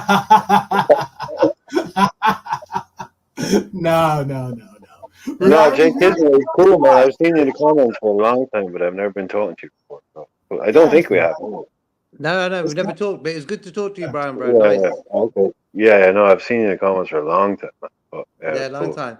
And you should, 12th man, there's a guy called Frank Carlisle. He's from Liverpool. Yes, I know. I definitely want to. I know Frank Carlisle was speaking about trying to do something together. I would love to have a conversation with those guys. Yeah, I can get him to get in contact with you. Yeah, it'd be good to have you on. Sure, you should definitely. I actually subscribe to his show. So yeah, he's a top guy. Yeah, definitely. Yeah, he's got some really interesting stories. I know he's been connected to Liverpool in one way or another. For a long time. Yeah, for a long time. Yeah, we need more. I appreciate those things. Like I said, I'm a football romantic. I get that, but that's only because I really appreciate the history, the heritage, and the things that maybe I wasn't a part of physically, but I appreciate. It doesn't take away the appreciation for it at all. I think if anything, I've never even been in Liverpool. Don't get it twisted. Don't get it twisted. I've never even been in this. I would have thought that you had been to a game or two. Yeah, okay. No. Yeah. I've seen us play in other play, but I've never actually been to the city. Oh, wow. It's just the way life works out, man. It's just the way life works out. Sometimes it's just like, we can't all be there at all of it, but it doesn't matter. To me, it's just as important. It means just as much to me as someone who has been there. But I'm not a season ticket holder. I don't go every week. Yeah. I've been I used to live in England, but just the cost of going to a game in Liverpool, it's like, that's the thing. That's the thing. Astronomical nowadays. I've heard the prices for some of these tickets. So for me, I'm a music guy. If you say to me, you've got 250 quid to spend on a weekend, I'm going to see a concert in Amsterdam. I'm going to see a gig in Paris. I'm not going to go to a Liverpool. Do you know what I'm saying? But it doesn't mean as much. I remember, I can tell you exactly minute for minute, my whole night watching Istanbul with 3 people I never met before in my life. One of the best nights in my life. But that's football. That's football in a bar with 3 Liverpool fans you've never met before in your life in Barcelona. Oh, those are meaningful. Yes, those are nights, man. Yeah, those are nights. You don't have to go to the. So, like you're saying, you may not have been there. You may not, like an American fan, Canadian fan, French fan. It's whatever's in your heart. It's like what you feel like. Don't get these kind of. You're not. Yeah, you don't go every week. Hell, man. I mean, if you can afford to go to Liverpool every week, fair play to you, because I can't. Well, no. Yeah, I get you. Vase of flowers. Again, vase of flowers. You gotta hook me up with where I should look to if I'm looking to buy a place, where it is that I should be looking in Liverpool. Talk to Jack Mack, man. Talk to Jack Mack. Jack Mack lives around the corner from the stadium, man. Talk to Jack really? Mack. That's kind of real estate I'm looking for. Yeah. Yeah, okay, talk to Jack Mack, man. Yeah, he lives like 5 minutes from Anfield. He'll hook you up with people down. That's my next one of my next big purchases is I would like to do something like that. And then what you're saying is spot on, Brian. Like as in, we all get to support this club in different ways. Just because our support and love for this club doesn't depend on whether you go to the games or don't go to the games. Whether the means is there to go to the games or not. It's all the same. We all have love for the team. And I respect that and I appreciate that for sure. But all right, go hop on to Beijing Reds TV. They are live right now. They're doing their match preview. Thank you again to Jay Kismet. You never walk alone. Thank you to Santa showing up and showing some love as well. Yeah, I got a busy weekend, man. I got a busy weekend. I know he's got a lot of riding to do. Hopefully, let's hopefully Santa. Hopefully, you do bring an early Christmas gift for us. Okay. And, I saw your list. Listen, I saw your list. That ain't happening, by the way. Oh. But yeah. I appreciate it. All right, you guys, definitely take care. I will be doing a match review as well. So I'll see you guys on the flip side. And I don't think I'm gonna watch along, but I'm sure I'll probably see you guys in one of the watch alongs as well. I'm gonna go to my boozer. Notice I'm calling it a boozer now, not my pub. I'm gonna go to my boozer. Okay. I support a boozer and hopefully get some good real estate because it's going to be packed house for this game. It's going to be ridiculous. But let's get this W, guys. Appreciate you. Talk to you guys soon. Take it easy.